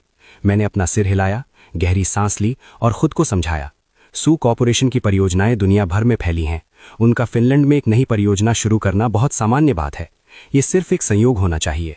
कई रातों की नींद हराम करने के बाद मैंने अनुवादित प्रोजेक्ट प्रस्ताव लिया और अपने लीडर के ऑफिस का दरवाजा खटखटाया। लीडर ने कुछ पन्ने पलटे, बार बार सिर हिलाया। तुम सच में उस प्रतिष्ठा पर खरे उतरते हो जिसकी हाई लेवल अधिकारियों ने अपने निरीक्षण के दौरान प्रशंसा की थी। तुम्हारा कार्य नैतिकता वास्तव में असाधारण है। अपने लीडर के साथ 2 साल काम करने के बाद मैं उसका व्यक्तित्व समझ गया था। जैसे ही वो किसी की प्रशंसा करना शुरू करता है, निश्चित रूप से कोई मुश्किल काम देने वाला होता है। लेकिन किसे अच्छी बातें सुनना पसंद नहीं। मेरे विभाग के अधिकांश सहकर्मियों की उसने तारीफ करके समुद्री लुटेरों के जहाज पर चढ़ा दिया था। सर, चक्कर मत लगाइए। अगर काम का असाइनमेंट है तो सीधे बताइए। इतनी तारीफें करेंगे तो मेरी पूंछ ऊपर आसमान में लहराने लगेगी। हमारे मूल देश की सू कॉरपोरेशन फिनलैंड में एक साइट सर्वे के लिए आ रही है। फिनिश पक्ष भी इसे बहुत महत्व देता है। उम्मीद है कि इस बार मेरा डिप्लोमैटिक इंटरप्रिटेशन काम होगा। मैंने पहले ही तुम्हारा नाम रजिस्टर कर लिया है। हम रोज काम कर सकते हैं, लेकिन जीवन में संतुलन भी होना चाहिए। मुझे याद है तुम अभी भी सिंगल हो, है ना? मैंने सुना है सू कॉरपोरेशन का प्रतिनिधि युवा और तालेबंदी है। इस अवसर का लाभ उठाकर तुम दोनों एक दूसरे को थोड़ा जान सकते हो। मेरा दिल धड़क गया। सू कॉरपोरेशन, क्या ये सू किंग युआन हो सकती है? शायद नहीं। इतना संयोग कैसे हो सकता है? जब सू कॉरपोरेशन का प्रतिनिधि फिनलैंड पहुंचा तो मेरे लीडर मुझे एयरपोर्ट ले गए उनका स्वागत करने। गुआन, फिनिश पक्ष ने सू कॉरपोरेशन के प्रतिनिधि के लिए एक डिनर तैयार किया है। माहौल बहुत औपचारिक नहीं होगा, इसलिए तुम इंटरप्रेटिंग करते वक्त थोड़ा रिलैक्स रहना। बहुत टेंशन लेने की जरूरत नहीं है। मैं तुम्हें सू कॉरपोरेशन के प्रतिनिधि से मिलवाता हूँ। ये कहते ही मैंने अपने लीडर को मेरे पीछे किसी को हाथ हिलाते देखा। सीओ सू, यहाँ देखो। मेरे लीडर ने मेरा हाथ पकड़ा और सू किंग युआन के पास चले गए। मैं अभी भी स्तब्ध था, इसे प्रोसेस नहीं कर पा रहा था। 6 साल बीत चुके थे। ऐसा लग रहा था जैसे समय ने उस पर कोई निशान नहीं छोड़ा था। वो पहले की तरह ही शांत थी। तब तक मेरे लीडर ने मुझे आगे बढ़ाया और मुस्कुराते हुए परिचय दिया। सीओ सू, मैं आपको इससे मिलवाता हूँ। ये हमारे फिनलैंड एम्बेसी से हैं। ये आपकी यात्रा के दौरान साथ देने वाले इंटरप्रेटर होंगे। हमारे गुआन की युवा सुंदरता से मूर्ख मत बनो, वो 5 भाषाओं में फ्लुएंट है। मेरे सामने सू किंग युआन बिना पलक झपकाए मुझे देख रही थी। उसकी आंखों में जांच थी और एक अनकही भावना। मैंने मुस्कुराते हुए अपना हाथ बढ़ाया। मेरा रवैया विनम्र और दूर का था। सीओ सू मिलकर खुशी हुई। उसने कुछ सेकंड तक मुझे देखा। उसकी आंखों में एक अवर्णनीय भावना थी। काफी देर बाद उसने हाथ बढ़ाकर मुझसे हाथ मिलाया। सू किंग युआन का मिलना पहले से ही अप्रत्याशित था। मैं बस इसे जल्दी खत्म करना चाहता था और अपना हाथ खींच लिया, लेकिन उसने उसे कसकर पकड़ रखा था और छोड़ा नहीं। मैंने 2 बार कोशिश की। मेरी आवाज गहरी हो गई। सियोसू, इसका क्या मतलब है? बगल में मेरे लीडर ने मुझे देखा, फिर उसे देखा। माहौल सही नहीं लग रहा था। जल्दी से माहौल सुधारने लगा। इंटरप्रेटर गू की सुंदर शक्ल और अद्वितीय आभा लोगों को हिला देती है। लगता है सियोसू भी इससे अछूती नहीं है। सू किंग युआन की आंखें गहरी हो गईं। उसने मेरा हाथ छोड़ दिया और शायद ही कभी अपने होठों को एक अटपटी मुस्कान में मोड़ा। सच में उसने और कुछ नहीं कहा। इसके बजाय जैसे मेरी इच्छा थी उसने छोड़ दिया। डिनर पार्टी जल्दी शुरू हो गई। मैंने उसे अपने ऊपर हावी नहीं होने दिया। तो क्या हुआ? अगर ये सिर्फ एक संक्षिप्त बातचीत है, वो वैसे भी मेरे लिए नहीं आई होगी। ये सोचकर मैं शांत हो गया और सू किंग युआन के बगल में बैठ गया। शांतिपूर्वक वाक्य दर वाक्य अनुवाद करता रहा। वो औरत अपनी लंबी टांगे पार करके बैठी थी। उसकी मुद्रा सुंदर और कुलीन थी। सुनते हुए वो थोड़ा करीब झुकी। मैं एक पल को रुक गया। हमारी 5 साल की आपस में खून बहाने वाली शादी में उसने कभी मुझे इतनी गंभीरता से बोलते सुना नहीं लगा। मेरे दिल में दर्द उठा। उसके लिए नहीं, बल्कि अपने लिए। उस सू परिवार के दामाद के खोल में कैद होने के लिए। उन वर्षों के लिए जब मेरी आत्मा स्वतंत्र नहीं थी। शुक्र है मैं अब आखिरकार बच निकला हूं। सू किंग युआन की आवाज जारी रही। मैं फिनलैंड के टैक्स और श्रम कानूनों के बारे में जानना चाहती हूं। उसकी आवाज धीमी और मंद थी। प्रत्येक वाक्य के बाद वो चुपचाप मुझे देखती थी। वो नजर शांत और केंद्रित थी। मैंने अनजाने में उसकी नजर से बचने की कोशिश की। काम है काम। मैंने अपना काम पूरा किया।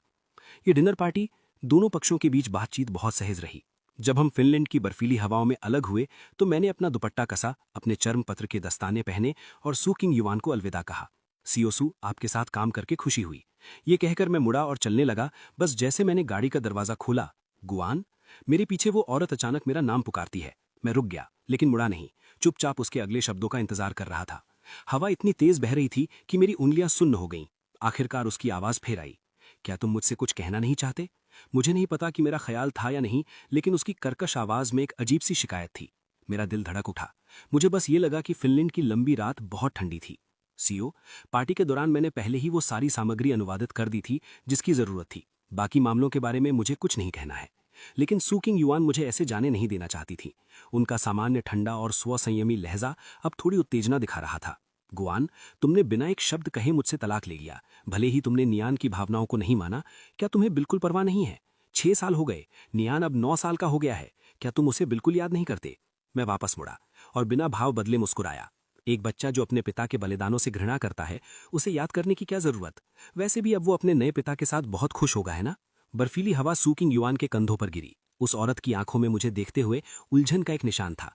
फिर उसने एक आ भरी और जमी बर्फ पर कदम रखते हुए मेरे पास आई और शायद ही कभी अपनी होठों को मध्यम करते हुए बोली, नियान, वो तुम्हारे बलिदानों से घृणा नहीं करता। वो बस बहुत छोटा है और अभी दूसरों से प्यार करना नहीं जानता। उसे कोई नया पिता नहीं मिलेगा।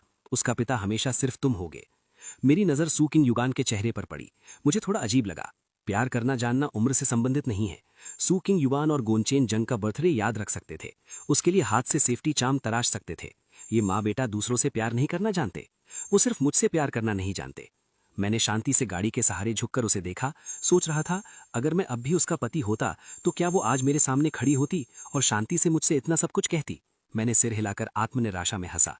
सू किंग युआन ने उलझन में माथा से कोड़ा। तुम क्या हंस रहे हो? मैंने उसकी नजर पर कोई ध्यान नहीं दिया। जब कुछ मजेदार सुनते हैं तो हंसते हैं। सू किंग युआन, भले ही हम तलाकशुदा हैं या नहीं, ऐसा लगता है कि हमारा वो रिश्ता नहीं है जिसमें हम एक दूसरे से स्पष्टीकरण मांग सकें।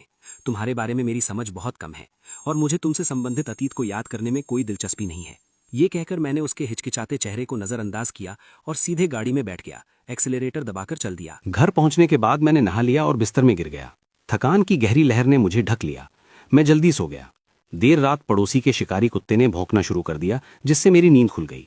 मैंने अपना सिर साफ करने के लिए कुछ गहरी सांसें लीं, कपड़े पहने और खिड़की के पास जाकर हालात देखे तो मैंने सू किंग युआन को अभी भी वही लंबी काली पोशाक पहने मेरे दरवाजे के ठीक बाहर खड़ा देखा। मुझे नहीं पता उसने मेरा पता कैसे ढूंढ लिया। फिनलैंड का औसत तापमान -20 या -30 डिग्री होता है। उसने जो पहना था, अगर वो सच में पूरी रात वहां खड़ी रहती तो मुझे लगता है कल सुबह मुझे एक मानवाकार बर्फ की मूर्ति देखने को मिलती। हालांकि मैं नहीं जानता था वो क्या योजना बना रही थी, फिर भी मैंने दरवाजा खोला और इस पूर्व पत्नी को अंदर बुला लिया। आखिर मैं नहीं चाहता था कि वो मेरे दरवाजे पर मर जाए। गर्म फायरप्लेस के सामने मैंने विनम्रता से सू किंग युआन को एक कप कॉफी दी। वो इतनी ठंडी थी कि उसका पूरा शरीर बिना रुके कांप रहा था। उसके दोनों हाथों ने गर्म कप को घेर लिया।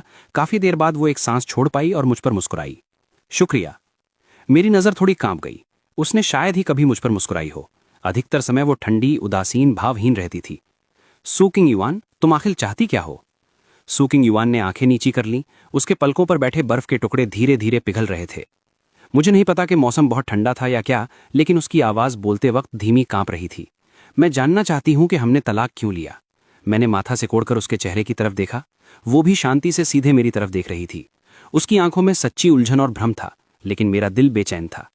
तो उन 5 सालों में जो कुछ भी हुआ सच में पूरी तरह से नज़रअंदाज कर दिया गया। मैंने एक सांस छोड़ी। अचानक मुझे थोड़ा पछतावा हुआ कि मैंने उसे अंदर आने दिया। मुझे बस लाइट बंद करके सो जाना चाहिए था और उसे बाहर ठंड से मरने देना चाहिए था। वो औरत काफी देर झिझकने के बाद 2 अपरिचित शब्द बोली, गुआन। कितना हास्यास्पद है, पहली बार उसने मेरा नाम इतनी गंभीरता से हमारे तलाक के 6 साल बाद लिया। सू किंग युआन पर मेरी नज़र अनिवार्य रूप से व्यंग्यात्मक थी।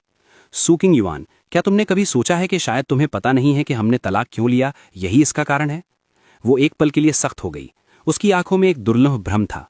वो हमेशा ऐसी ही थी, अपनी बेहतर पृष्ठभूमि, सफल करियर, शानदार दिमाग के साथ उसके लिए सब कुछ संभालना आसान था, लेकिन साथ ही अपने आसपास की हर चीज के प्रति उदासीन, जैसे कि चीजें कैसे भी विकसित हों, वे कभी भी उसके द्वारा निर्धारित प्रक्षेपवत से बच नहीं सकती थीं। शायद मैं उन कुछ अपवादों में से एक हूं। किसी वजह से मेरी आंखें अस्पष्ट रूप से जलने लगीं, लेकिन मैंने जल्दी से अपनी मुद्रा समायोजित कर ली, अपने दिल में उस कड़वाहट को दबाते हुए। सू किंग युआन, तलाक से पहले मैंने तुमसे कई बार कहा था, अगर तुम और नियान दोनों जंग जिंग को इतना पसंद करते हो तो मैं तलाक मानता हूं और साथ ही नियान की कस्टडी छोड़ता हूं। बिना कुछ लिए जाते हुए बस हमारी सभी संपत्ति नियान के नाम कर दो। इसे इस बेप्यारे पिता द्वारा उसके लिए छोड़ी गई बाल सहायता समझ लो। मैंने ये बातें तुमसे साफ साफ कही थीं। यहां मैं सू किंग युआन की तरफ देखने लगा। क्या तुम्हें कुछ याद है? सू किंग युआन का कप पकड़ने वाला हाथ अनजाने में कस गया। ऐसा लग रहा था जैसे वो कुछ याद करने की कोशिश कर रही है, लेकिन उसकी आंखों का खालीपन बता रहा था उसे कुछ भी याद नहीं था। मैं जानता था यही परिणाम होगा, क्योंकि जब मैं उसका पति था तो उसने मेरी कभी गंभीरता से कोई बात नहीं सुनी थी। उस समय उसके लिए मैं सिर्फ नाम मात्र का जीवन साथी था। सू किंग युआन ने सिर झुका लिया। उसकी आवाज निराशा और अपराध बोध से भरी थी। मुझे माफ कर दो। मुझे सच में याद नहीं कि तुमने वो शब्द कहे थे। शायद मैं उस समय व्यस्त थी। लेकिन क्या ये तलाक का कारण है? मैं सच में ऐसा कारण स्वीकार नहीं कर सकती। तो फिर हर रात जब तुम घर आती थी तो तुम्हारे कपड़ों पर परफ्यूम की खुशबू, क्या ये कारण मेरे लिए तलाक लेने के लिए काफी नहीं है? सू किंग युआन के चेहरे के भाव सख्त हो गए। उसने आखिरकार मेरे शब्दों में संघर्ष के बिंदु को पकड़ लिया था, लेकिन उसने अविश्वास में सिर हिला दिया। जंग जिंगरॉन, तुमने मुझसे उसकी वजह से तलाक लिया? सू किंग युआन की आवाज में हैरानी और भी बढ़ गई। ऐसा लगा जैसे जंग जिंग की वजह से तलाक लेना इससे भी ज्यादा बेतुका था कि उसने मेरी कभी बात नहीं सुनी। और भी बेतुका। लेकिन मैंने बस अपनी कॉफी पी और उदासीनता से सिर हिला दिया। हाँ, हर दिन तुम जंग जिंगरॉन की महक के साथ आती थी। नॉन चेन बिना रुके बात करता था कि वो अंकल जंग को अपना नया पिता चाहते हैं। क्या तुम चाहती थी कि मैं बेशर्मी से उस सुपरिवार के दामाद के पद से चिपका रहूं जिसकी मैंने कभी परवाह नहीं की? सू किंग युआन का चेहरा शायद ही कभी एक पल के लिए पीला पड़ गया। तो तुमने मुझ पर धोखा देने का संदेह किया? मैंने एक उंगली उठाकर उसके सामने हिलाई। ये संदेह नहीं था। जब तुम जंग जिंगरॉन को तरह तरह के कार्यक्रमों में ले जाती थीं, बिना किसी हिचकिचाहट के दूसरों को उसका परिचय देती थीं, जब तुम्हारे दोस्त मेरा मजाक उड़ाते थे और कहते थे कि तुम और जंग जिंगरॉन एक बेहतर जोड़ी हो, जब तुमने जंग जिंगरॉन के साथ जल्दी जाने के लिए बिना देखे तलाक के कागज पर साइन कर दिए, चाहे तुम धोखा दे रही थीं या नहीं, अब कोई मायने नहीं रखता। मैंने तुमसे तलाक लिया, जैसा मैंने कहा, सिर्फ इसलिए क्योंकि मैं सुपरिवार के दामाद नामक पिंजड़े में कैद नहीं रहना चाहता था। सू किंग युआन, वो कठपुतली सिर्फ नाम का होना मैं कभी तैयार नहीं था। सू किंग युआन के पलकें कांप गई। वो काफी देर तक चुप रही। शायद उसे नहीं पता था कि मैं ये बातें कहूंगा। शायद उसे मेरी सच्ची भावनाओं की परवाह भी नहीं थी। बस वो अपनी विफलता की समीक्षा करने का एक मौका चाहती थी। लेकिन मेरी नज़र में यह सब अनावश्यक था, क्योंकि वो जंग जिंगरॉन को पसंद करती है तो उसका बर्थडे याद रखेगी, बारीकी से उपहार और सरप्राइज तैयार करेगी और उसकी पसंद नापसंद को अपनी हथेली की तरह जानेगी। वो जंग जिंगरॉन से प्यार करती है, तो मेरी ये विफलता उसके भविष्य के वैवाहिक जीवन में नहीं दिखेगी। मैंने हाथ उठाकर घड़ी देखी। सुबह के 4:30 बज रहे थे। थकान की लहर मुझ पर छा गई। मैंने उसे विदा करने के लिए मुंह खोला। सीईओ सू, अब तक आप वो सब कुछ समझ चुकी होंगी जो आप जानना चाहती थीं, है ना? कृपया जल्दी घर जाएं, मुझे आराम करना है। मेरी बात पूरी होने से पहले मैंने एक अत्यंत स्पष्ट और औपचारिक ध्वनि सुनी, मुझे माफ कर दो। मैं एक पल के लिए स्तब्ध रह गया। शब्द मेरे गले में अटक गए थे। सू किंग युआन बिना पलक झपकाए मुझे देख रही थी। मुझे माफ कर दो। मुझे नहीं पता कि मेरे द्वारा नजरअंदाज किए गए इन विवरणों ने तुम्हें इतना दुख पहुंचाया है। मैं गलत थी। मैं तुमसे माफी मांगती हूं। मुझे थोड़ा मजेदार लगा उस घमंडी सू किंग युआन से माफी मनवाना मैं ही एकमात्र रहा हूं। अचानक सू किंग युआन ने अचानक बात करना शुरू कर दिया, मेरे विचारों को बीच में ही रोकते हुए। लेकिन एक बात है जिस पर मैं तुमसे सहमत नहीं हूं। मैंने धोखा नहीं किया। मैं जंग जिंगरॉन को बिल्कुल पसंद नहीं करता। मैं अपनी बड़ी बहन की अंतिम इच्छा को पूरा करने के लिए उसकी देखभाल करता हूं और उसकी सभी मांगों को पूरा करता हूं। जब दूसरे उसे बहनलोई कहते हैं तो मैं सही नहीं करता, क्योंकि मुझे लगता है अगर मेरी बहन जीवित होती तो वो सच में मेरा सही बहनलोई होता। अब इससे कोई फर्क नहीं पड़ता। वो मेरे उदासीन रवैये से आहत लग रही थी। उसकी आंखों में दर्द चमक आया। नहीं, ये बहुत महत्वपूर्ण है। तुम्हारे जाने के 6 साल में नियानिनी और मैंने दोनों ने तुम्हें बहुत मिस किया है। मैं आशा करती हूं कि तुम्हारे दिल में गलतफहमी दूर हो जाए ताकि तुम हमारे परिवार में लौट सको। एक पल के लिए मुझे सच में लगा सू किंग युआन मजाक कर रही है। मैंने अपनी आजादी पाने के लिए 10 साल इंतजार किया और अब वो मुझसे परिवार में लौटने को कह रही है। मेरी छाती से एक कांपते हंसी निकल पड़ी। मैं सच में हंसे बिना नहीं रह सका। सू किंग युआन के चेहरे पर फिर से हैरानी चमकी। वो सच में नहीं समझ पा रही थी कि मैं किस बात पर हंस रहा हूं। मैंने हाथ उठाकर अपनी आंख के कोने पर आए तिरस्सू को पोंछ लिया। मैंने कुछ गहरी सांसें ली, बमुश्किल खुद को शांत किया। सू किंग युआन, क्या तुम मजाक कर रही हो? मैंने तुमसे तलाक लेने के लिए इतनी मुश्किलें उठाई। अब मेरा अपना करियर है। मैं वापस परिवार में कैसे लौट सकता हूँ? वैसे भी मैं किस लिए लौटूं? नैनी की तरह तुम्हारे लिए व्यस्त रहने? हर दिन तुम्हारी कंपनी में दौड़कर वो बेवकूफ़ी भरा सी फूड कांजी पहुंचाने? तुम अपनी बहन के प्रति दोषी महसूस करती हो। तुम उसकी अंतिम इच्छा पूरा करना चाहती हो, जंग जिंगरॉन की अच्छी तरह देखभाल करना चाहती हो, लेकिन मुझे इसमें घसीटने की कोई जरूरत नहीं है ना। आखिर मैंने तुम्हारी बहन का कुछ नहीं बिगाड़ा, मैंने जंग जिंगरॉन का कुछ नहीं बिगाड़ा, और विशेष रूप से मैंने तुम्हारा कुछ नहीं बिगाड़ा। सू किंग युआन कुछ और कहना चाहती थी, लेकिन मैं पहले ही दरवाजे तक पहुंच गया था और उसे जोर से खोल दिया। जमी बर्फ के साथ ठंडी हवा अंदर दाखिल हुई। बाहर जाओ, मुझे दूसरी बार मत कहने दो। सू किंग युआन अंततः चली गई, लेकिन मैं थक गया था। फिर भी मुझे नींद नहीं आई। मैं बस जबरदस्ती सुबह तक जागता रहा और मुश्किल से खुद को संभालकर विदेश मंत्रालय के अनुवाद विभाग में काम पर गया। लेकिन जैसे ही मैं ऑफिस पहुंचा, एक लीडर मेरे सामने खड़ा हो गया और उसने ईमानदार लहजे में कहा, ग्वान, हालांकि तुमने यहाँ ज्यादा समय तक काम नहीं किया है, लेकिन तुम्हारा सकारात्मक कार्य दृष्टिकोण और उत्कृष्ट क्षमताएं स्पष्ट हैं। इस बार घरेलू सू कॉरपोरेशन फिनलैंड में एक नई ऊर्जा परियोजना विकसित करना चाहती है, जो हमारे 2 देशों के संबंधों के लिए भी बहुत फायदेमंद होगी। फिनलैंड के संबंधित विभागों के नेता इस अवसर का लाभ उठाकर सीईओ सू के साथ देश का दौरा करना चाहते हैं और साथ में एक इंटरप्रेटर चाहिए। मैंने अपने वरिष्ठों को रिपोर्ट कर दिया है। इस बार तुम विदेश मंत्रालय की ओर से घर वापसी यात्रा पर जाओगे। तुम 6 साल से दूर थे। इस अवसर का लाभ उठाकर अपने परिवार से मिल लो।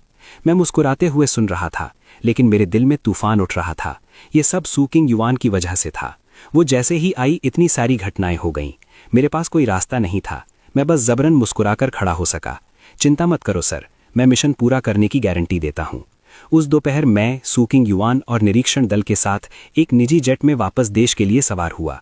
मुझे नहीं पता किसने सीटें व्यवस्थित की थीं, लेकिन मुझे और सू किंग युआन को सिर्फ एक आर्म रेस्ट ने अलग किया था। मैंने थकान से अपना माथा रगड़ा और सिर घुमाकर उसकी तरफ नहीं देखा। हम दोनों स्पष्ट रूप से रात भर जागे थे, लेकिन सू किंग युआन के चेहरे पर थकान के कोई लक्षण नहीं थे।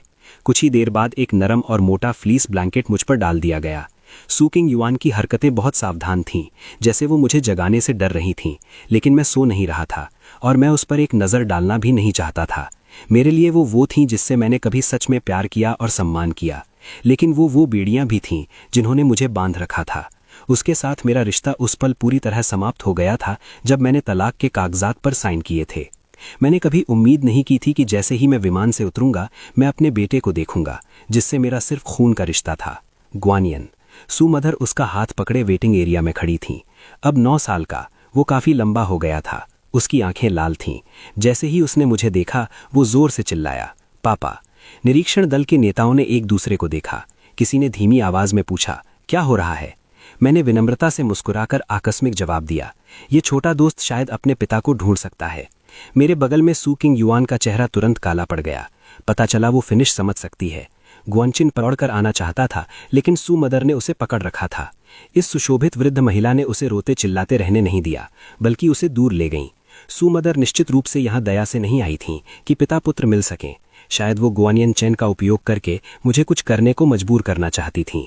बस अब मेरे पास उसकी बात मानने का कोई कारण नहीं बचा था। फिनिश निरीक्षण दल के साथ सू कॉरपोरेशन का दौरा करने के कुछ दिन काफी सुचारू रहे। आखिर सू किंग युआन कभी काम में गलती नहीं करती थीं, लेकिन जैसे ही निरीक्षण समाप्त हुआ, वो मेरे पास आई। क्या तुम मेरे साथ घर चलकर नियान से मिलना चाहोगे? वो तुम्हें बहुत याद करता है।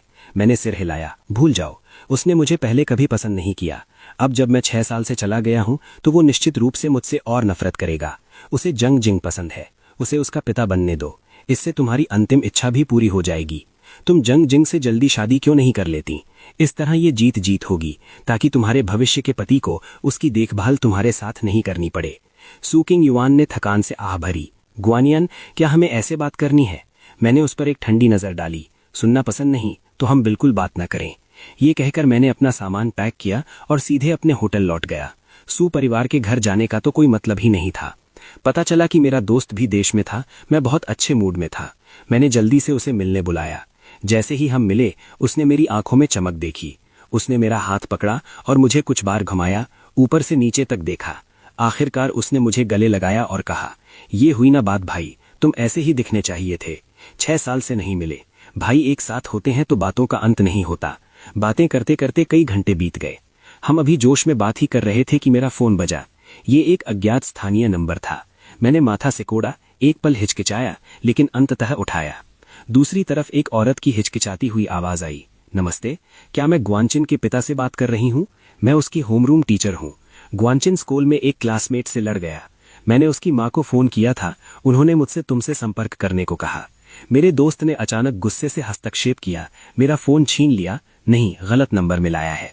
इतना कहकर उसने फोन काट दिया। सू किंग युआन, क्या वो पागल है? तुम दोनों तो तलाकशुदा हो और तुमने कस्टडी भी नहीं ली थी। अब तुम वापस आए कुछ दिन हुए हैं, बस झंझट खड़ी कर रही है। उसकी बात पूरी होने से पहले ही फोन फिर बजा। मैंने फिर उठाया।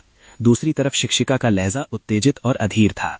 ग्वानचिन चैन के पिता, मैं यहाँ हूँ। मुझे तुमसे जल्द से जल्द यहाँ आने का आग्रह करना होगा।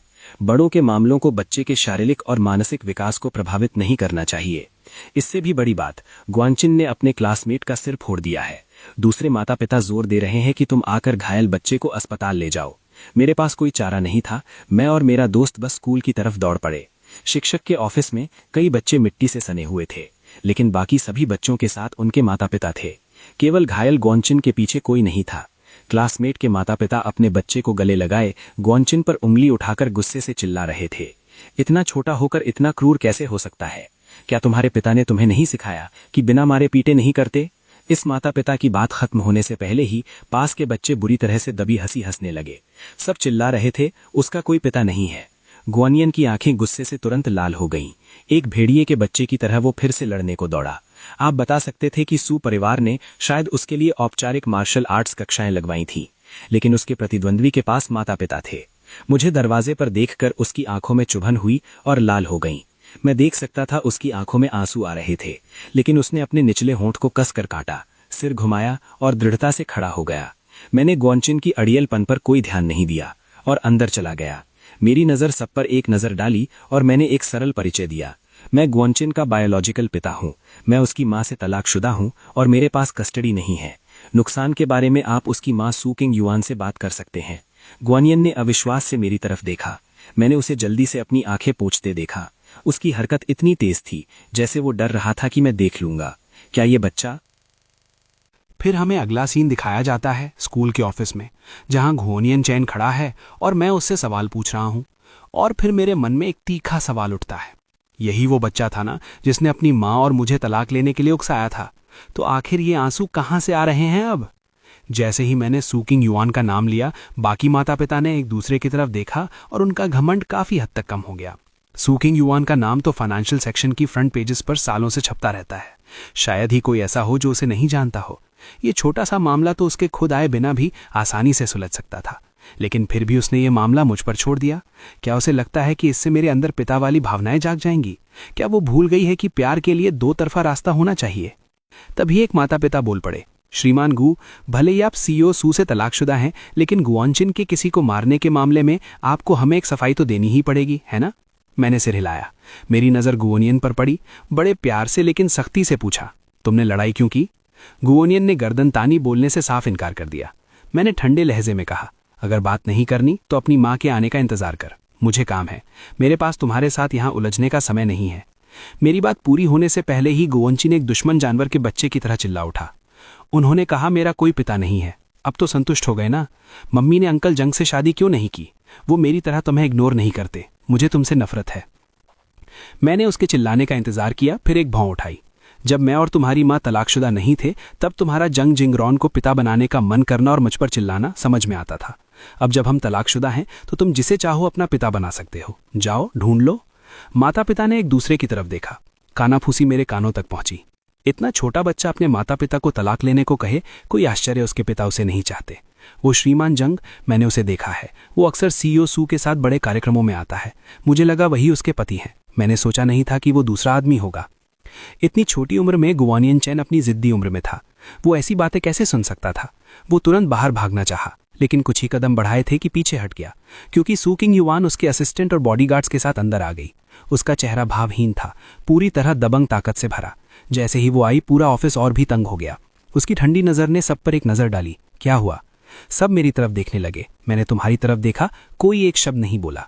गुआनचिन भी बहुत डरा हुआ लग रहा था। वो एक तरफ सिर झुकाए खड़ा था, जोर से सांस लेने की हिम्मत नहीं थी। मैंने उस पर एक ठंडी नजर डाली और कहा, अच्छा हुआ तुम आ गई। बच्चे की संरक्षिका होने के नाते तुम्हें ये मामला संभालना चाहिए। मैं अब जा रहा हूं। उन दोनों की पुकार को नजरअंदाज करते हुए मैं बाहर निकल गया। मेरे दोस्त ने जब मुझे लौटते देखा तो वो चिढ़ गया। वो नालायक बच्चा, तुम सच में उसकी चिंता में अपना समय बर्बाद कर रहे हो। तुम्हें पता नहीं, उस साल तुम्हारे जाने के बाद वो लगातार जंग जिंगरॉन को अपना नया पिता बनाने के लिए चिल्लाता रहा। सू किंग युआन ने उसके तमाचे भी मारे और उसने घर से भागने की धमकी देकर हंगामा खड़ा कर दिया। वो लगभग अपहरण हो ही गया था। सुना है जंग जिंगरॉन ने खतरा मोल लेकर उसे बचाया, तो कह सकते हैं उनका प्यार आपसी है। मैं सीधा अपने दोस्त के साथ बाहर चला गया। स्कूल की उस छोटी सी घटना को मैंने जल्द ही अपने दिमाग के पीछे छोड़ दिया, लेकिन मैंने उम्मीद नहीं की थी कि जब हम दोनों शराब के नशे में बाहर से बाहर निकलेंगे तो हमारा सामना सू किंग युआन और उसके बेटे से हो जाएगा। वो गुआनियन का हाथ पकड़े खड़ी थी। मुझे नहीं पता वो कितनी देर से बाहर इंतजार कर रही थी। जैसे ही उसने मुझे देखा, उसकी नजर कांप गई। गुआन, चलो बात करते हैं। सू किंग युआन उस तरह की इंसान थी, अगर अपना मकसद पूरा ना कर ले तो कभी हार नहीं मानती। मैं उसके साथ समय बर्बाद नहीं करना चाहता था, इसलिए मैंने अपने दोस्त से साफ कहा कि वो ड्राइवर बुलाकर पहले घर जाए। मैं खुद सू किंग युआन और उसके बेटे के साथ गाड़ी में बैठ गया। गुआनिन आगे की सीट पर बैठा, जबकि मैं और सू किंग युआन पीछे थे। गाड़ी का माहौल बेहद भारी था। मैं ड्राइवर को घबराहट में निगलते हुए सुन सकता था। गाड़ी आखिरकार एक रेस्टोरेंट के सामने रुकी। एक वेटर विनम्रता से दरवाज़ा खोलने आया, लेकिन सू किंग युआन ने उससे पहले ही दरवाज़ा खोल दिया। मैंने उसके सामने वाले हाथ को नज़रअंदाज करते हुए सीधे गाड़ी से बाहर निकल गया। ये रेस्टोरेंट वही जगह थी जहां मैंने 6 साल पहले अपने बर्थडे के लिए बुकिंग कराई थी।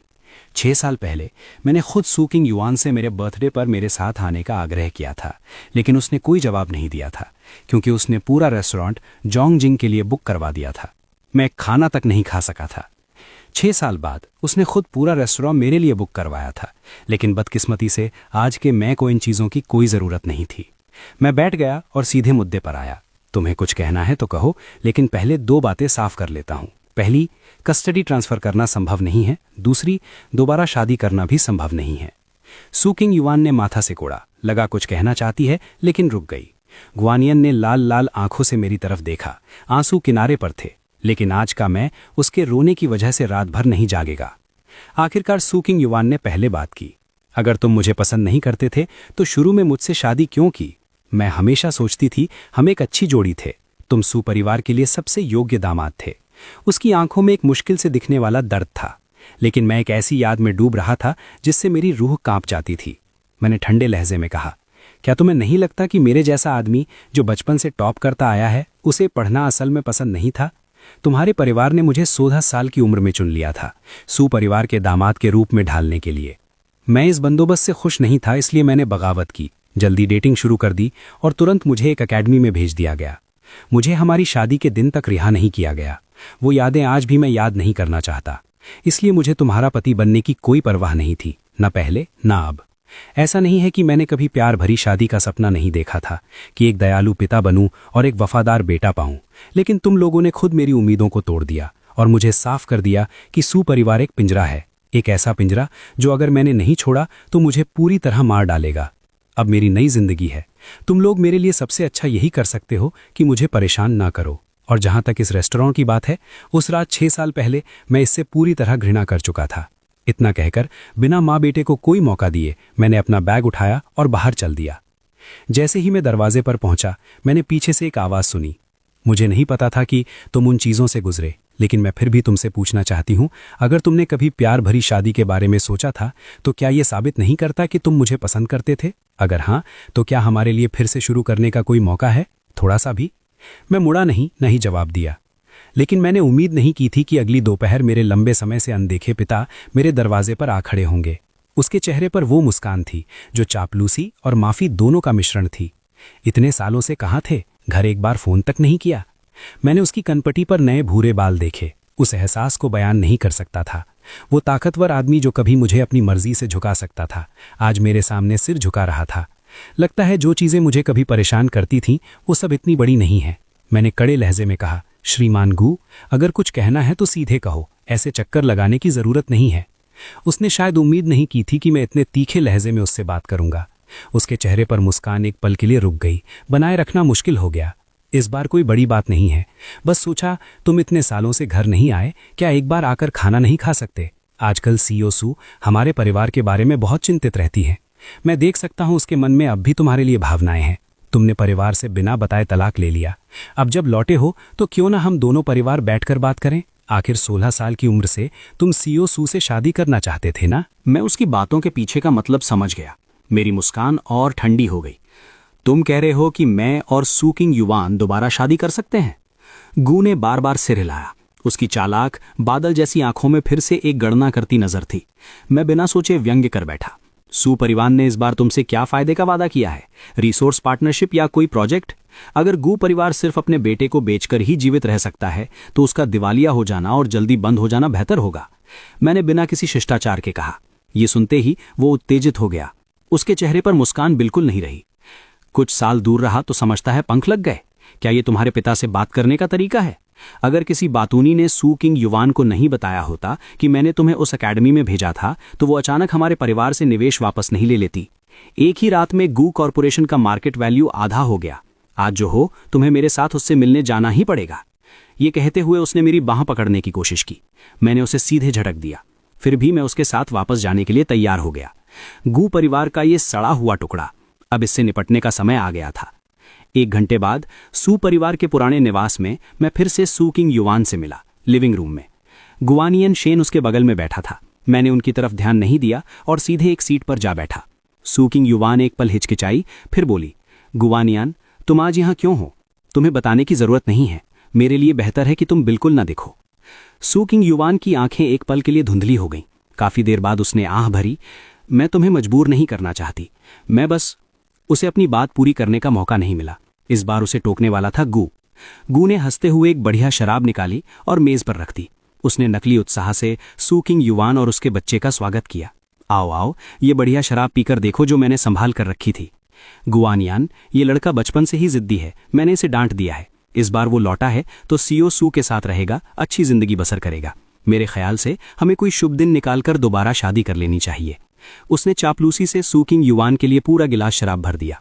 शायद उसकी नजरों में मैं हमेशा एक आश्रित था, एक औजार जिसका इस्तेमाल फायदे के लिए किया जा सकता है। संक्षेप में, कभी भी एक स्वतंत्र व्यक्ति नहीं, चाहे कुछ भी हो जाए। लेकिन उसे जवाब देने वाली सू किंग युवान नहीं थी, बल्कि गू घर का मुख्य द्वार था जो अचानक जोर से खुला। कई बॉडीगार्ड्स ने मुख्य दरवाजा धक्का देकर अंदर प्रवेश किया। तुरंत बाद एक औपचारिक जैकेट पहने एक बुजुर्ग व्यक्ति अंदर आया। ये कौन सा जमाना है? अभी भी अरेंज मैरिज के खेल खेल रहे हो? एक पल में पूरे गू घर का माहौल अचानक ठंडा और गंभीर हो गया।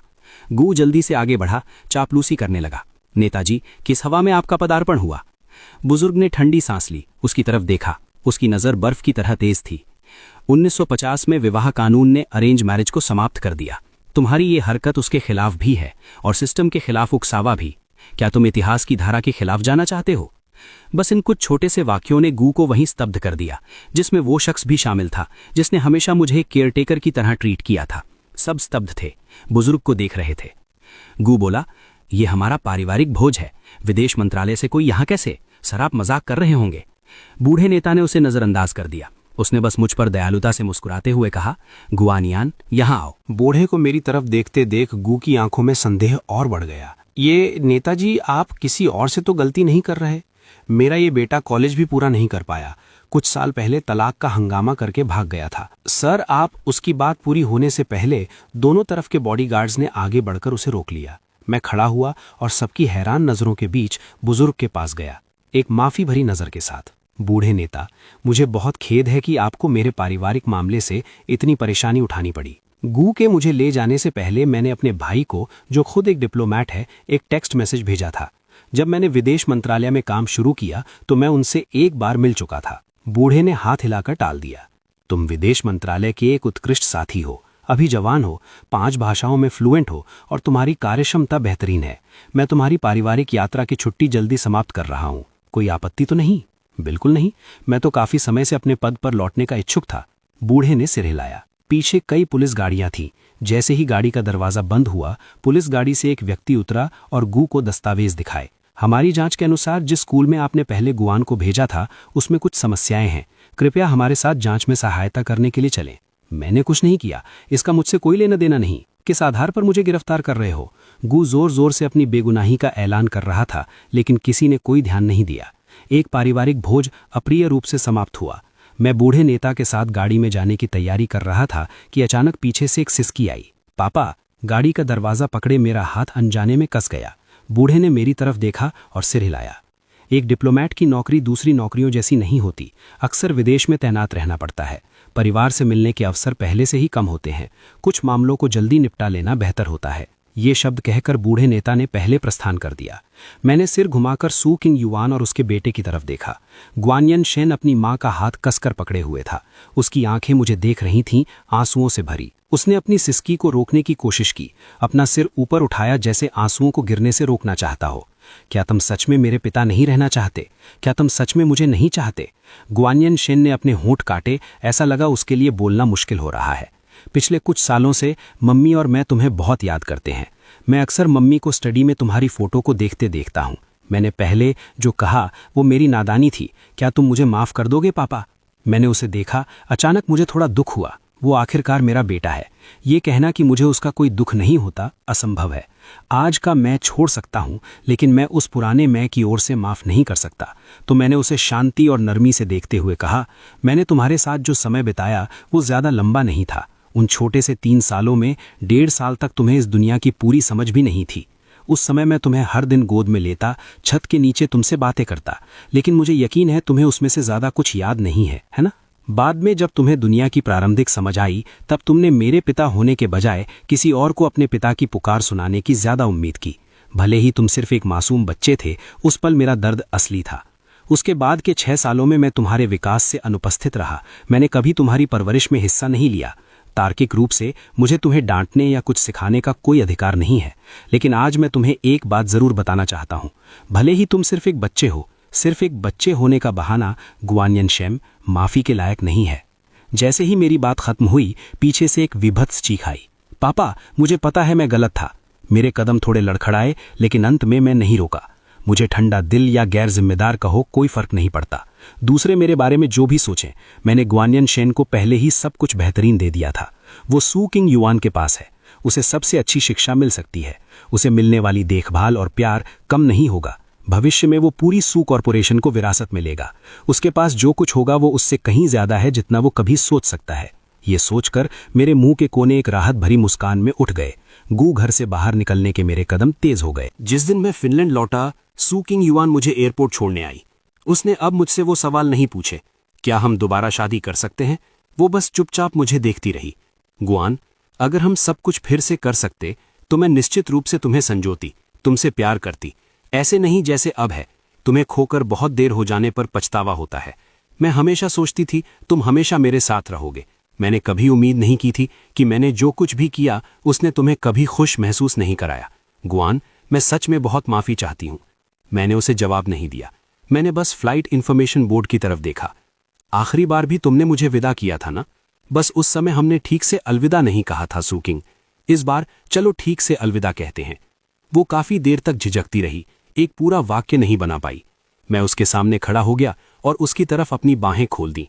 इतनी उदास मत हो, मैं तुम्हारा एक पुराना जाना पहचाना दोस्त तो माना जा सकता हूं, है ना? चलो एक गले लगा लेते हैं। बात मेरे मुंह से पूरी भी नहीं हुई थी कि मैं अचानक एक गर्म आलिंगन में खिंच गया। सू किंग युआन की अनोखी सुगंध ने मुझे घेर लिया।